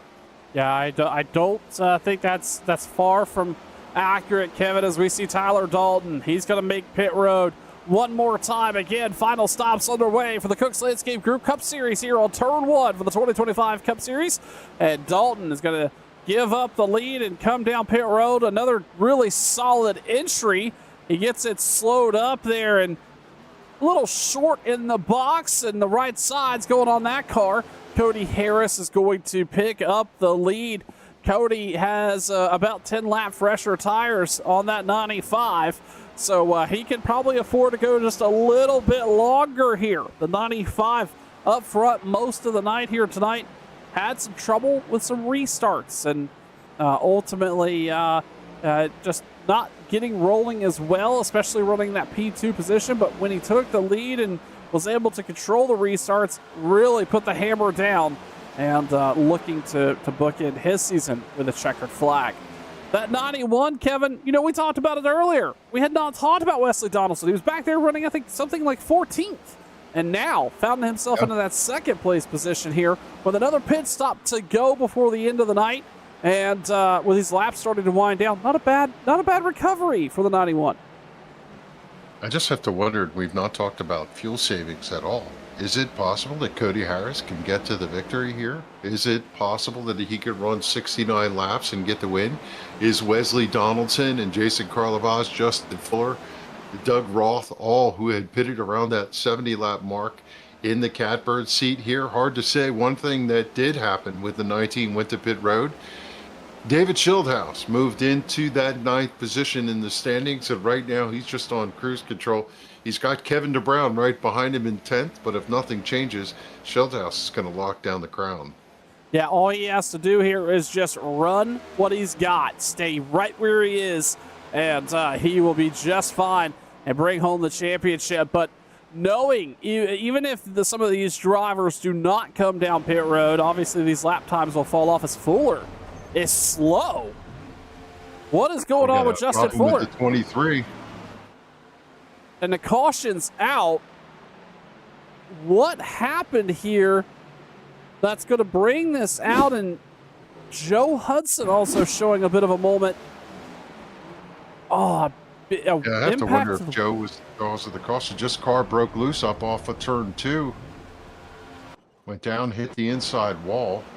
Yeah, but I think when he came sideways and hit the outside wall, that is where the caution came from. Meanwhile, though, Justin Fuller was slow. He was down on the apron, and he is actually still coming down pit road. What happened here to Justin Fuller? Let's see if we can take one more. He hit the wall really hard over in turn 4 and severely damaged the car. Car broke loose, much like we saw the 17 car of Kevin Stone earlier, but for Fuller, he didn't bring out the caution, nosed the car into the outside wall and suffered severe damage. That caution's actually going to be good news for him, at least from the perspective of having some time to get the car fixed, but that's going to be the end of the night for a potential win for the 51. Looks like this happened. Oh, yeah, this was right here behind the 60 of Carl Lavage. Oh, yeah, Fuller just gets that thing sideways. Hit right on the wheel. Yeah, I was about to say extensive right front suspension damage going to be on that 51. Man, what a end to the competitive night for Justin Fuller. And we've got pit stops underway. Cody Harris came down, Wesley Donaldson, Chad Coleman, Jason Karlovage, David Schildhouse also came down pit road, Anthony Calatoni. But one driver who did not, and really at this rate, it is pretty much a full-fledged gamble for him, is Kevin DeBrown. He stayed out and is looking to hopefully see maybe a little bit of drama back there and affect the 20s race, while he is hoping to see the checkered flag from the point. We're going to step aside. We're going to have the final laps of the Cooks Landscape Group Cup Series live here on Turn 1 when we come back. Stay tuned.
Getting ready to go back. Green flag racing here. Wrapping up the 8th caution. Kevin DeBrown gets them rolling. Green flag back out. 14 to go at Miami. Action all over the racetrack. We were trying to figure out there behind the break.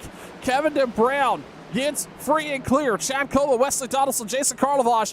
We're going to have to pay close attention to that 20 car because guess what? This championship situation, it's not over. Kevin DeBrown led a lap under caution, picked up the extra point. Schildhouse here in the mix with a bunch of pit strategy and drivers who've not found themselves in this position and hungry for this spot. Schildhouse cannot afford to lose too many spots here as the final laps underway here at Miami. Chad Coleman just drives underneath DeBrown. Those newer tires starting to come to fruition. That is the only downside for the 93 staying out here, as everybody around him is going to have about 20 lap fresher tires. And Kevin, we've got a new leader in that 38 here as they get ready to come across the stripe and take 12 to go. Yeah, for DeBrown, it was the right call. Push the chips all the way in, see if you could make something happen here. The 38 is able to get around him, but again, he was probably just trying to make sure he stayed out in front of any melee that was going to happen. The bad news for him is he looks through the rearview mirror. He's got a full mirror full of his championship contender closing and is about to draw alongside his.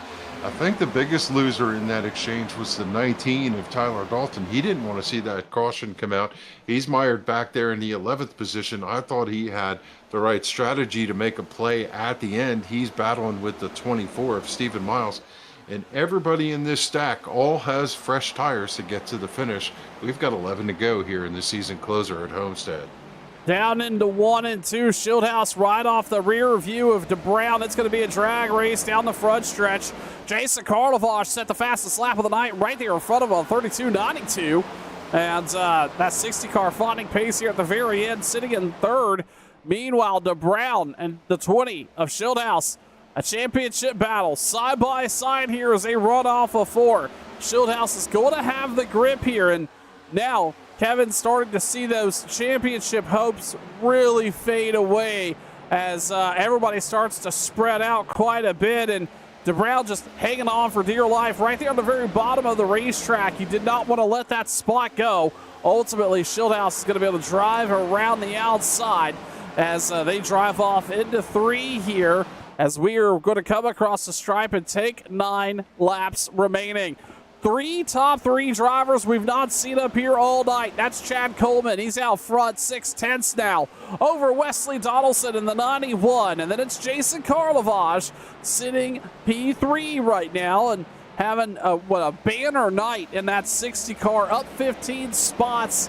It really looking in decent shape as we look down the end of this race. Just 9, or well, we'll call it 8 2/10 of a lap remaining here at Homestead for the Cooks Landscape Group Cup Series in the 2025 season coming to a close. Another driver having a decent recovery and been bouncing around that 10th place spot. That's Anthony Calatoni. He is going to look to the outside of Doug Roth, up 7 spots on the night, trying to pick up another one before it's all said and done. Roth right there on the inside. Calatoni's going to have the RPM though and make that pass. Calatoni's going to move up to that up into that 6th place position. Speaking of third, Jason Karlovash just drove around the 91 right there in 3 and 4, and he is going to set his sights for Chad Coleman. But man, time is going to be running out. 7 laps to go here. 6/10 is the gap as Karlovash right up against the wall. I don't know if that was the fastest way through 1 and 2 last time by, and here comes Donaldson challenging on the inside as they work down the backstretch. Karlovash continues to be high, wide, and handsome, running high up there in the pavement, trying to find whatever grip he can. Underneath, it's the 91 making the surge as the 20 has a windshield of this battle, and Donaldson going to do the crossover. Here comes Karlovash to the bottom. He's not ready to yield that position. They're side by side is out front. Chad Coleman loves the view out the rearview mirror. They could continue to battle as he drives away. And well, let's take a moment and look at who's running in that 9th position. Look at Brian Wertman, the Racing for Souls Camaro, in a top 10 position here as He is having the run of his season here in the season closer. This is not, obviously it's certainly, there's been some attrition in the race, but Wortman has been up here for the second half of this race here at Homestead, flirting around this top 10 spot, and I don't know if he's even content with that 9th place position. He can be challenging Doug Roth here in these closing laps as he's going to drive underneath him, coming out of 1 and 2, and then down the backstretch, it is going to be a full drag race there with Wortman and Roth side by side. As Roth goes high, Wortman back down to the very bottom. Brian Wortman in that 74 Chevrolet looking to cap off his 2025 season with a top 10 finish. Looking back up front, Chad Coleman still out front, 0.6 of a second. He's got 4 laps to hang on to it. Carl Lavage looks like he has put that second place position to bed here. He's settled in. He's running the Justin Fuller line right there to the very top. And, he has got his eyes set forward. But right now, that 38 of Chad Coleman, who I would argue has really found some pace here over the last couple weeks and starting to maybe again build that playbook for 2026. Chad Coleman looking strong out front here with 3 to go. Yeah, really the battle best race on the racetrack is the 20 of David Schildhouse trying to fight for that 3rd position. He wants to come chat with us at the end of the race, and the car that was running him down after getting into the fence a couple times, a la Justin Fuller, he may come up here and sneak to be a part of this, is Anthony Calantoni. He's found some short run speed here as the 20 noses ahead of the 91, but this is soon to be a 3-car battle here as we're wrapping it up with 3 laps to go. Yeah, across the stripe here, Coleman out front, no pressure. He's actually started to pull away from the 60 of Jason Karlovage. I can only imagine what that conversation is going to be with Chad Coleman. Jason Karlovage also another great run out of that 60 car, and he's just settled in. David Schildhouse has as well. He's worked around the 91 of Wesley Donaldson, so he says, hey, boys, I want to talk to somebody tonight, and I hope to be doing it in the top 3. Coming across the stripe here, one more time around for the Cooks Landscape Group Cup Series 2025 season at Homestead. Coleman leads right down to the very bottom. He just needs to get around 2 more quarters here and give himself a checkered flag. David Schildhouse, what a banner season. 11 wins here tonight, and not going to pick up a 12th, but he's going to pick up what he came looking for. But on the point, Chad Coleman, the 38 car, is going to be your winner here tonight at Homestead to wrap up the season. Karlovage is going to run P2, and David Schildhouse is going to be your champion for the 2025 Cooks Landscape Group Cup Series. And what a season that 20 car has put together. And he came back with a podium finish, didn't get the win, but had the full package here tonight to cover everybody else. Came in as your race leader from the championship standpoint and just put together a solid effort. Didn't get the win, but gets the respect of the fellow drivers as the 93 gives him a little bit of a tap in recognition of his accomplishment for the season. And, well, Tyler Dalton snuck around the 74 car right at the end to get that 10th position. So close. No. Well, honorable mention for Brian Wortman, bringing home 11th here tonight. A solid run. You can't be disappointed in that, considering. Chad Coleman, your winner here tonight at Homestead. We'll talk to him. We'll talk to Karlovage, and with Schildhouse, it's a post-race coverage. You're watching Turn 1.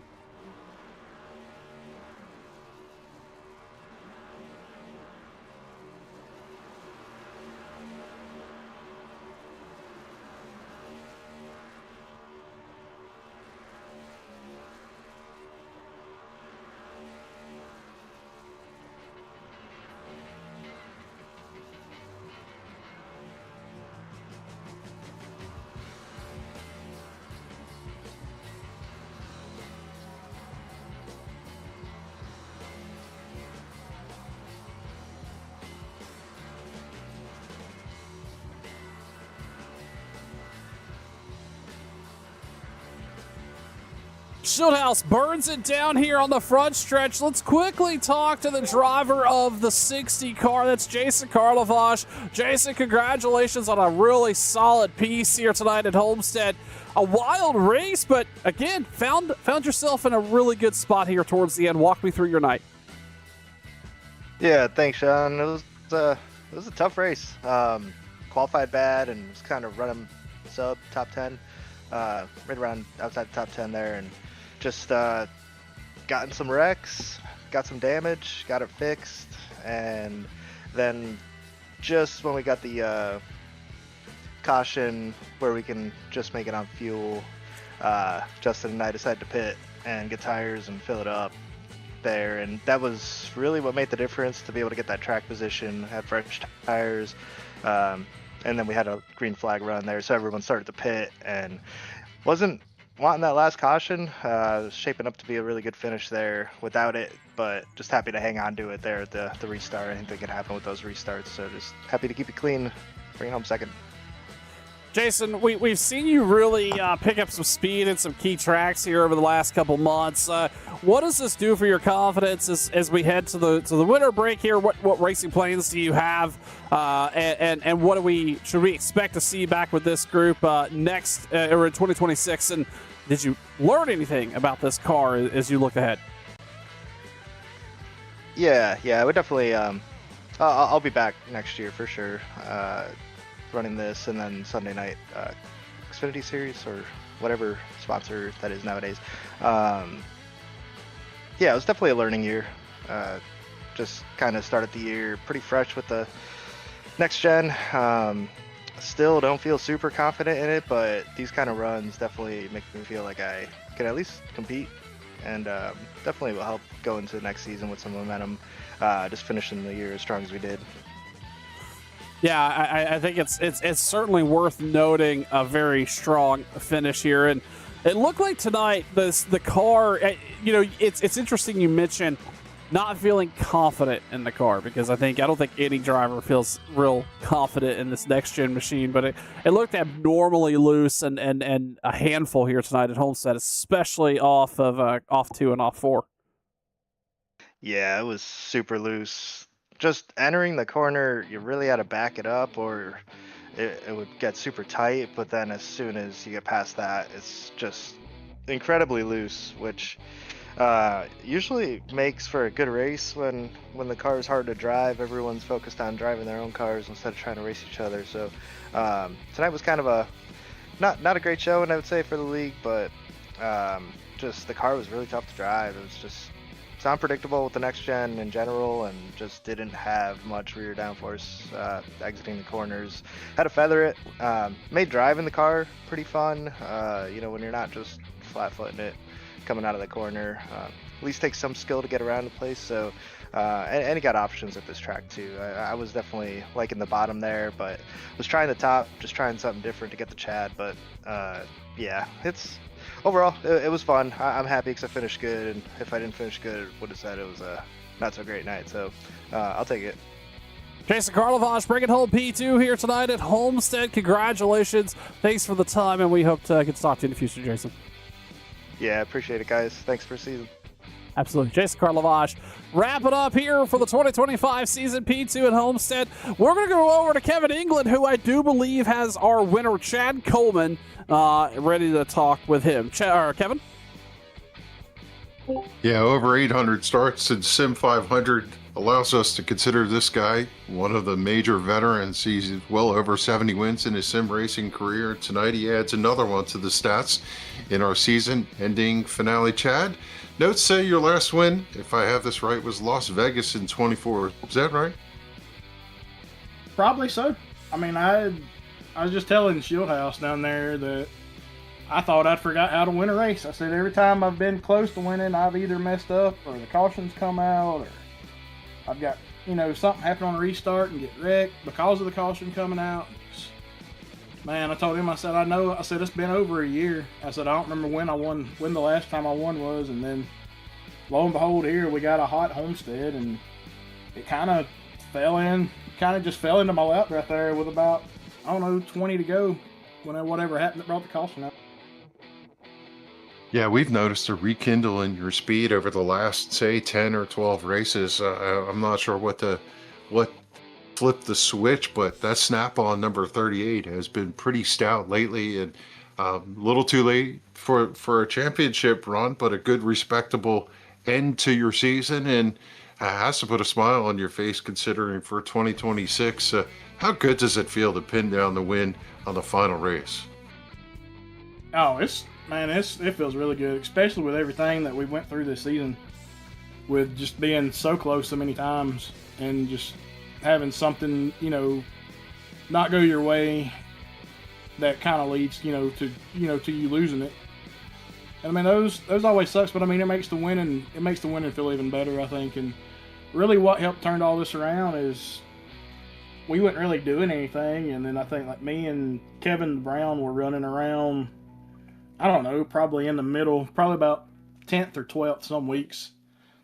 And he asked me, he said, you want to run some more NIS races?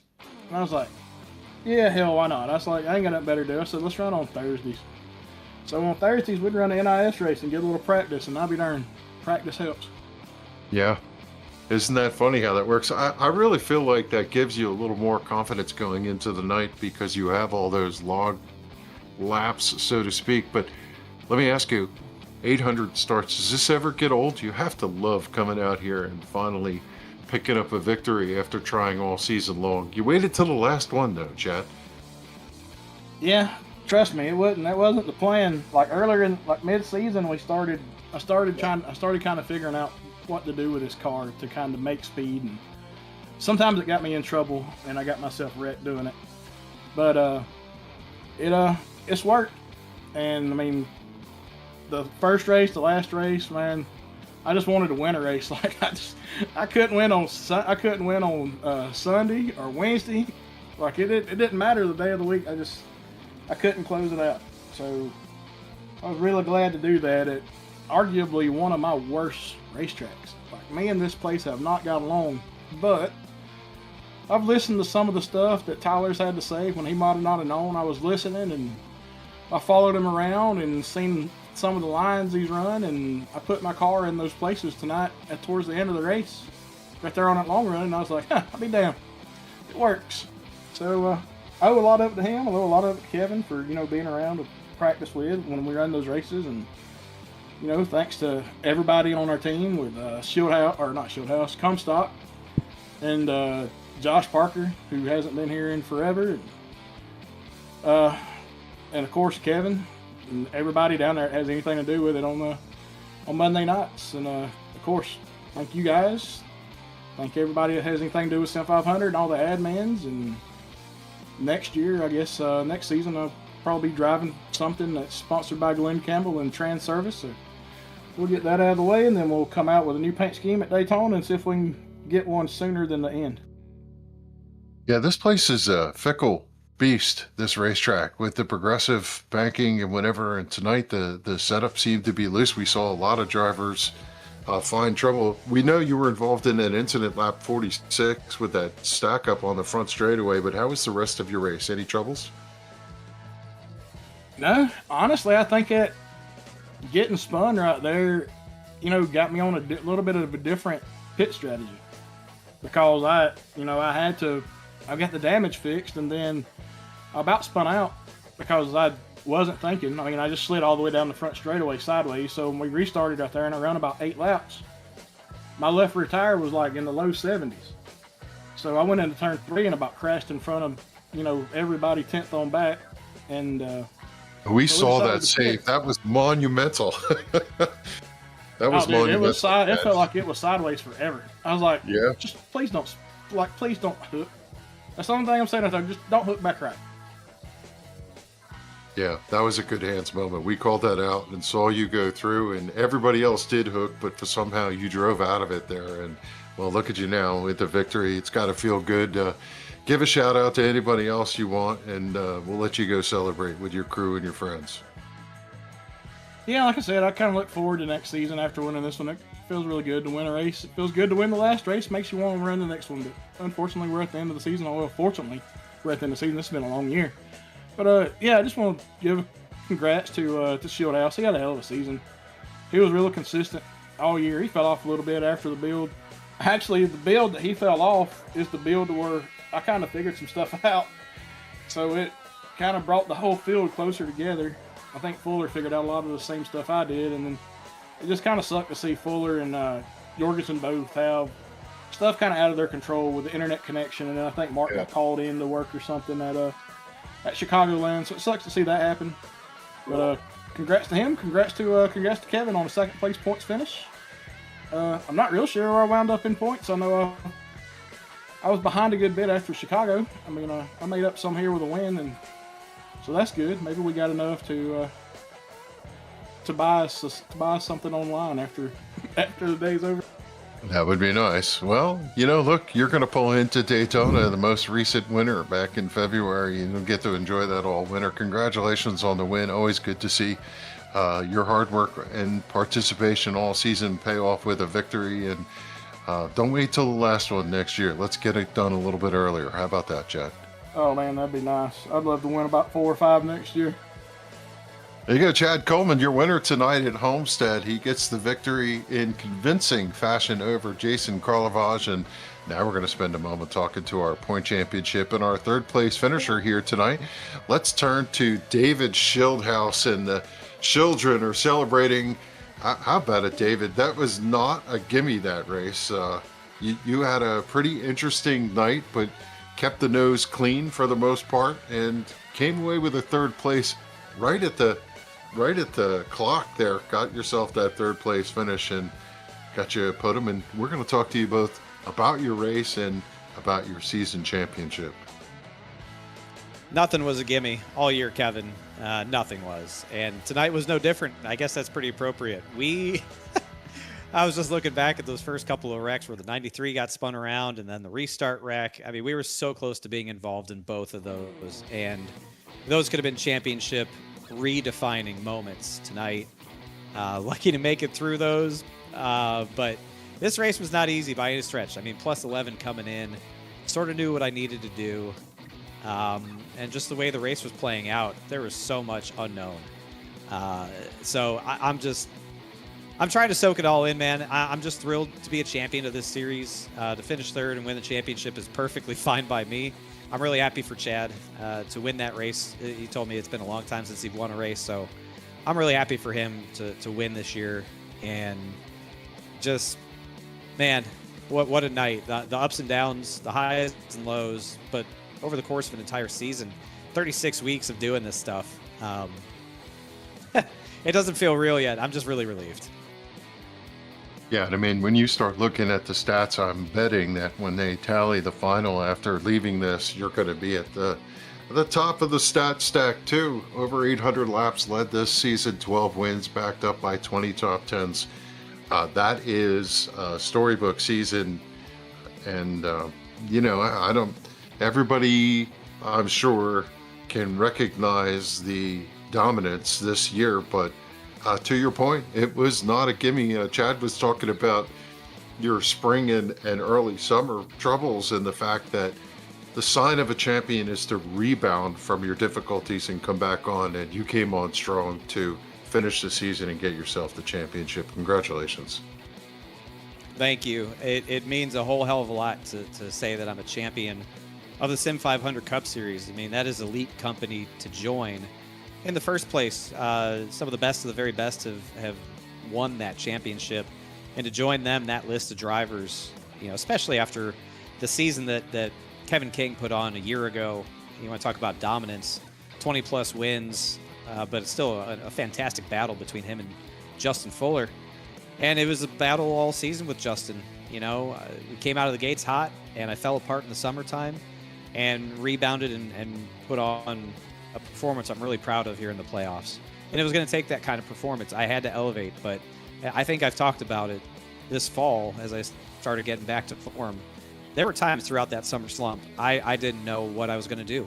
I felt like I had no answers. I had no solutions. And then it might be the end of the road for me. And I didn't know what to do about it. I felt really lost. I felt lost sim racing a long time. But I used it as motivation. I used it to fuel. to raise my game. Everyone else was adapting to it, so there's no excuse for me not to. The competition here is incredibly high, and it was a reality check that I needed to not get comfortable with what I was able to do at the start of the year. And I'm so thankful for the level of competition we have here. Guys like Fuller and Mark and Kevin DeBrown and Bentley Glazer, who I'm so incredibly proud of, even though his night ended horrifically. He had such a good championship run. Tyler Dalton, and just an incredible cast of characters here that make it really fun to race. And as I was telling Jason Karlavich, I'm not going anywhere. I'm coming back next year. I've found my home. I wouldn't want to race anywhere else other than Sim 500. Yeah, I mean, this was no gimme, to your point, Fuller, and so many drivers, Cody Harris and others, especially Mark Jorgensen, came on with speed, chased you all season long, kept you honest, and still you were able to succeed and pull down 12 wins on the season. So certainly a highlight season, and we'll be looking for you to defend that title next year. And here in Homestead, though, was there any nervous moments from a championship standpoint where you were in your head, or you just running your race tonight? How much was that on your mind? Listen, I'm not gonna act like I didn't think about it at all. I really started thinking about this about 5 o'clock this afternoon when I wrapped up work for the day, and I started shifting my focus to what I needed to do tonight, knowing that we had a little bit of a buffer, but it could evaporate quickly, that we were probably going to have a decent-sized car field, roster of drivers showing up, which we did, and the margin for error was not there. Like, it hasn't been there all year, but I treated it like we were all tied, even though we weren't, because I knew anything could happen. Certainly that first wreck when the 93 gets turned around right in front of us, they break loose, and we barely miss that. I look up and see the 93 get turned. My heart sank, right? Like, I've told you guys, I want to beat people heads up, straight up, performance to performance. That's why I was really disappointed Mark couldn't continue on in the championship when Fuller fell out because of internet last week and wasn't a part of the championship picture. It sucked all the air out of the room for me, because those are the guys that pushed me all year, and I want to beat them on the track. So when I saw the 93 get turned around, I was like, oh God, not again. But he made a great recovery. Really proud of him and the season he put together, and I'm glad that he came back to the front of the field and pushed me to really drive my rear end off to win this thing. But Tyler Dalton leading a lot of laps definitely had me a little bit concerned as well, because he was performing well. I just knew we had to take care of our thing, right? We didn't have to overdo it. I told you guys this last week. I just needed to do what I needed to do to win the championship. I didn't need to win the race. I just needed to do enough and not overdo it. And that was really the theme for tonight. I had Briar LaPrade on the box for me basically all year. Coke Series winner, super talented guy, great friend of mine, and really helped me develop a lot throughout the season. He kept me focused. He kept me cool, calm, and in control all night tonight, like he has all season. So there were some nerves, certainly on restarts when people were close and maybe some guys stayed out, and you just have to fight through that stuff and trust. And I trusted all season, and here we are, champions. It's just the ultimate payoff, man. That's why I came here. Yeah, there was a moment when you were a lap down, and I'm sure you were just counting the moments until you could get back in and get that sorted out. And once it looked like you got out front during that one stretch, it was pretty comfortable for you. But this is pretty typical of a final race of the season where you're trying to defend your championship. You're going to have those moments, and you played the game right, came home with a third place finish, locked down the championship to cap what was an amazing season. Congratulations to you, your team, your supporters, and we'll give you one more chance for the season. You want to give a shout out to anybody as we close down the 2025 season here at Homestead? I thought about this moment earlier today of if I was in this position and won this championship, what would I say? And it's just not a moment that you can really prepare for, because I didn't want to take for granted that it was going to happen. But this is a long year. I mean, we started all the way back in February, 36 races, 36 weeks to not have anything really go terribly wrong. It takes a lot of good fortune. It takes skill, sure, but it takes incredible competitors. And once again, I'm going to put the spotlight on Sim 500 from the top to the bottom. Joey and the entire admin team who put this thing on all year round and put on a really good league. I mean, this is a high-quality product. I've raced a lot of places and done a lot of stuff over a very long sim racing career. This is one of the finest places I've ever raced, and that's why I'm happy to come back next year. So all the love to Sim 500, incredible group of people, incredible group of competitors. And again, it's an absolute honor to be called the champion of this series. We got the Xfinity Series championship earlier this year, and we're in contention for that Truck Series championship with 3 races to go. So that Triple Crown dream is still alive. And listen, Kevin, you know I've been around a long time. I've been doing this a long time. I've done some really cool things. I've won some cool stuff. Winning this is got to immediately go to the top of the list of accomplishments for me because of the level of competition that it took to get through, to get there. This is definitely a crowning achievement for me in my sim racing career. I'm really happy. I'm really pleased. And I couldn't be happier to represent a group like Sim 500 here with the children and streaming and everything. Like this is as good as it gets. So all the thanks go to Sim 500 for all the work, Joey and the team for putting this on and putting up with us all year long. But again, as always, Splash Go Graphics has been on the car all year. We've had just a beautiful car to win races with and win a championship with. So big thanks to Cosman, Splash Go Graphics for giving me a beautiful car to drive every week. Big thanks to everybody at twitch.tv/Shieldhouse. The children, man, all year, every week, all year, they've been with us.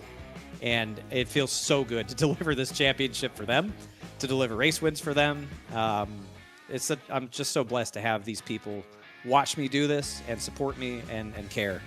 But they love Sim 500. They're invested in it, and they're looking forward to next year. A big thanks, of course, to Cook's Landscape Group for supporting the series, title sponsor. Couldn't do it without them and being a part of things. Really, really do appreciate them. Glad to have them back next year. And as always, you guys, Turn 1, Kevin, Sean, you guys bring us to life, bring us to the bigger audience out there in the world. And it's just fantastic to go back and watch the work that you do. This stuff is not easy. You know, it's a hobby. We all love what we do. You guys really take it to the next level. You elevate it. You do this league a lot of justice. And I am just very thankful that we have a great broadcast partner to cover stuff like this, these big moments. So thank you, both of you, for covering everything that we've done this year. Here you go, David Shieldhouse, your 2025 Cook's Landscape Series Cup champion, the winner of the Sim 500 Premium Series Cup racing on Monday nights. Congratulations, David. Go enjoy that. And I got to turn to Sean if you're here. Sean, you want to say anything to David as we close the season down? You've had your fair share of commentary to David and probably have a little something you want to say. No, David, I think this was a perfect way to end off your season. A phenomenal run here. I unfortunately came in at a time where Justin Fuller and a couple others were finding some strength, and all I heard was the legacy of David Shieldhouse and what he's already been able to do for the first half of the season. So that alone, and you touched on it, has just got to feel like a victory, because not only did you come off that summer slump, but then immediately turn it back around, picked up a couple additional wins here, and ultimately bring home this championship. Just congratulations, well done, and we look forward to seeing you again here soon. Thank you, Sean. It means a lot. I really do appreciate that. You came in at a time where, like you said, I was struggling, but you knew what was going on leading up to that. I'm just glad I could get it turned around and make it a really compelling championship all the way through. And we're glad to have you. Your calls have been incredible. I always love your interviews. And, man, I'm just freaking pumped, baby. Sim 500 Cup Series champion, dude. It's sinking in. I'm freaking pumped. Let's go. This is the perfect way to start Thanksgiving week. I'm hopping on a plane to go to Arizona to see my family, see my parents. It's going to be awesome, dude, and this is just a great way to start it. I'm really, really happy, dude. I hope you all have a great Thanksgiving as well. Damn. Let's go, baby. We're going to party tonight. I got to pack a suitcase, get on a plane tomorrow, but I'm going to be walking a few feet off the air, just elevated because of this whole night and being a champion, dude. So thank you both. Love you both. Thank you. Thanks, David. David Shieldhouse, your winner, or sorry, your champion here tonight at Homestead. One more time here, and passing it back and forth to Kevin.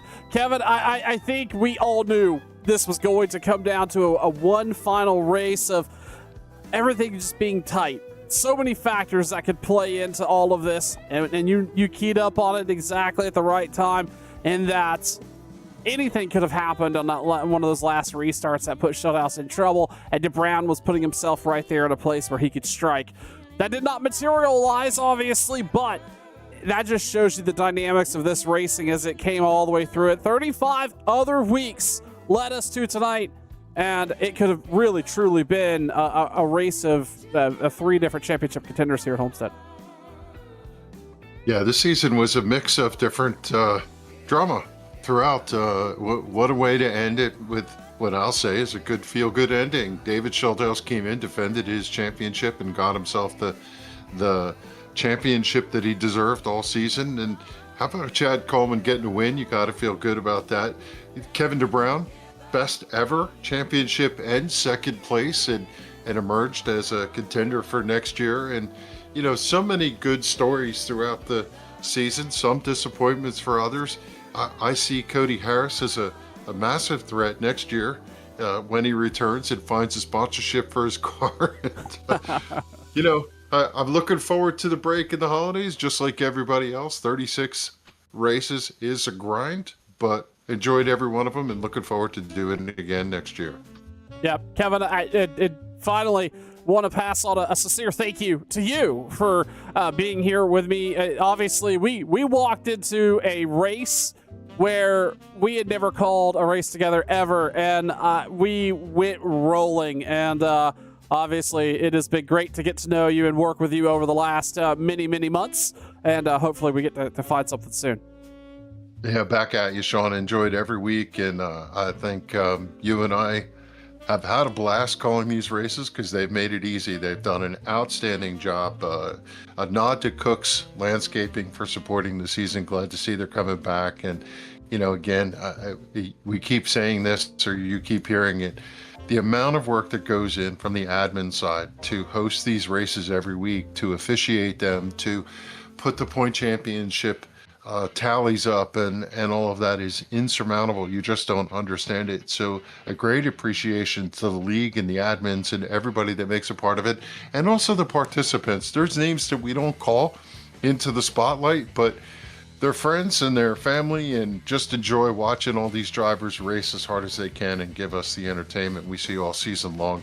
Hats off to the entire Sim 500 community across all the series as we close down the season for 2025. And like you said earlier, though, there's still some more racing going on at Sim 500 through the winter. And if you go to sim500.com, you'll see what we have going on. And yeah, it's a lot of fun, and we'll be back in February for sure. Bells on. Well, with that being said, we're going to bring the Cook's Landscape Group Cup Series to a close here on Turn 1. Thank you, everybody, for tuning in. And again, on behalf of the league admins, we appreciate you tuning in and being here each and every week. That's Kevin England. I'm Sean Fitz. Again, thank you for your viewership, and all of you for being here cheering on this great group of drivers. Have a great night, and happy Thanksgiving, everybody. Bye-bye.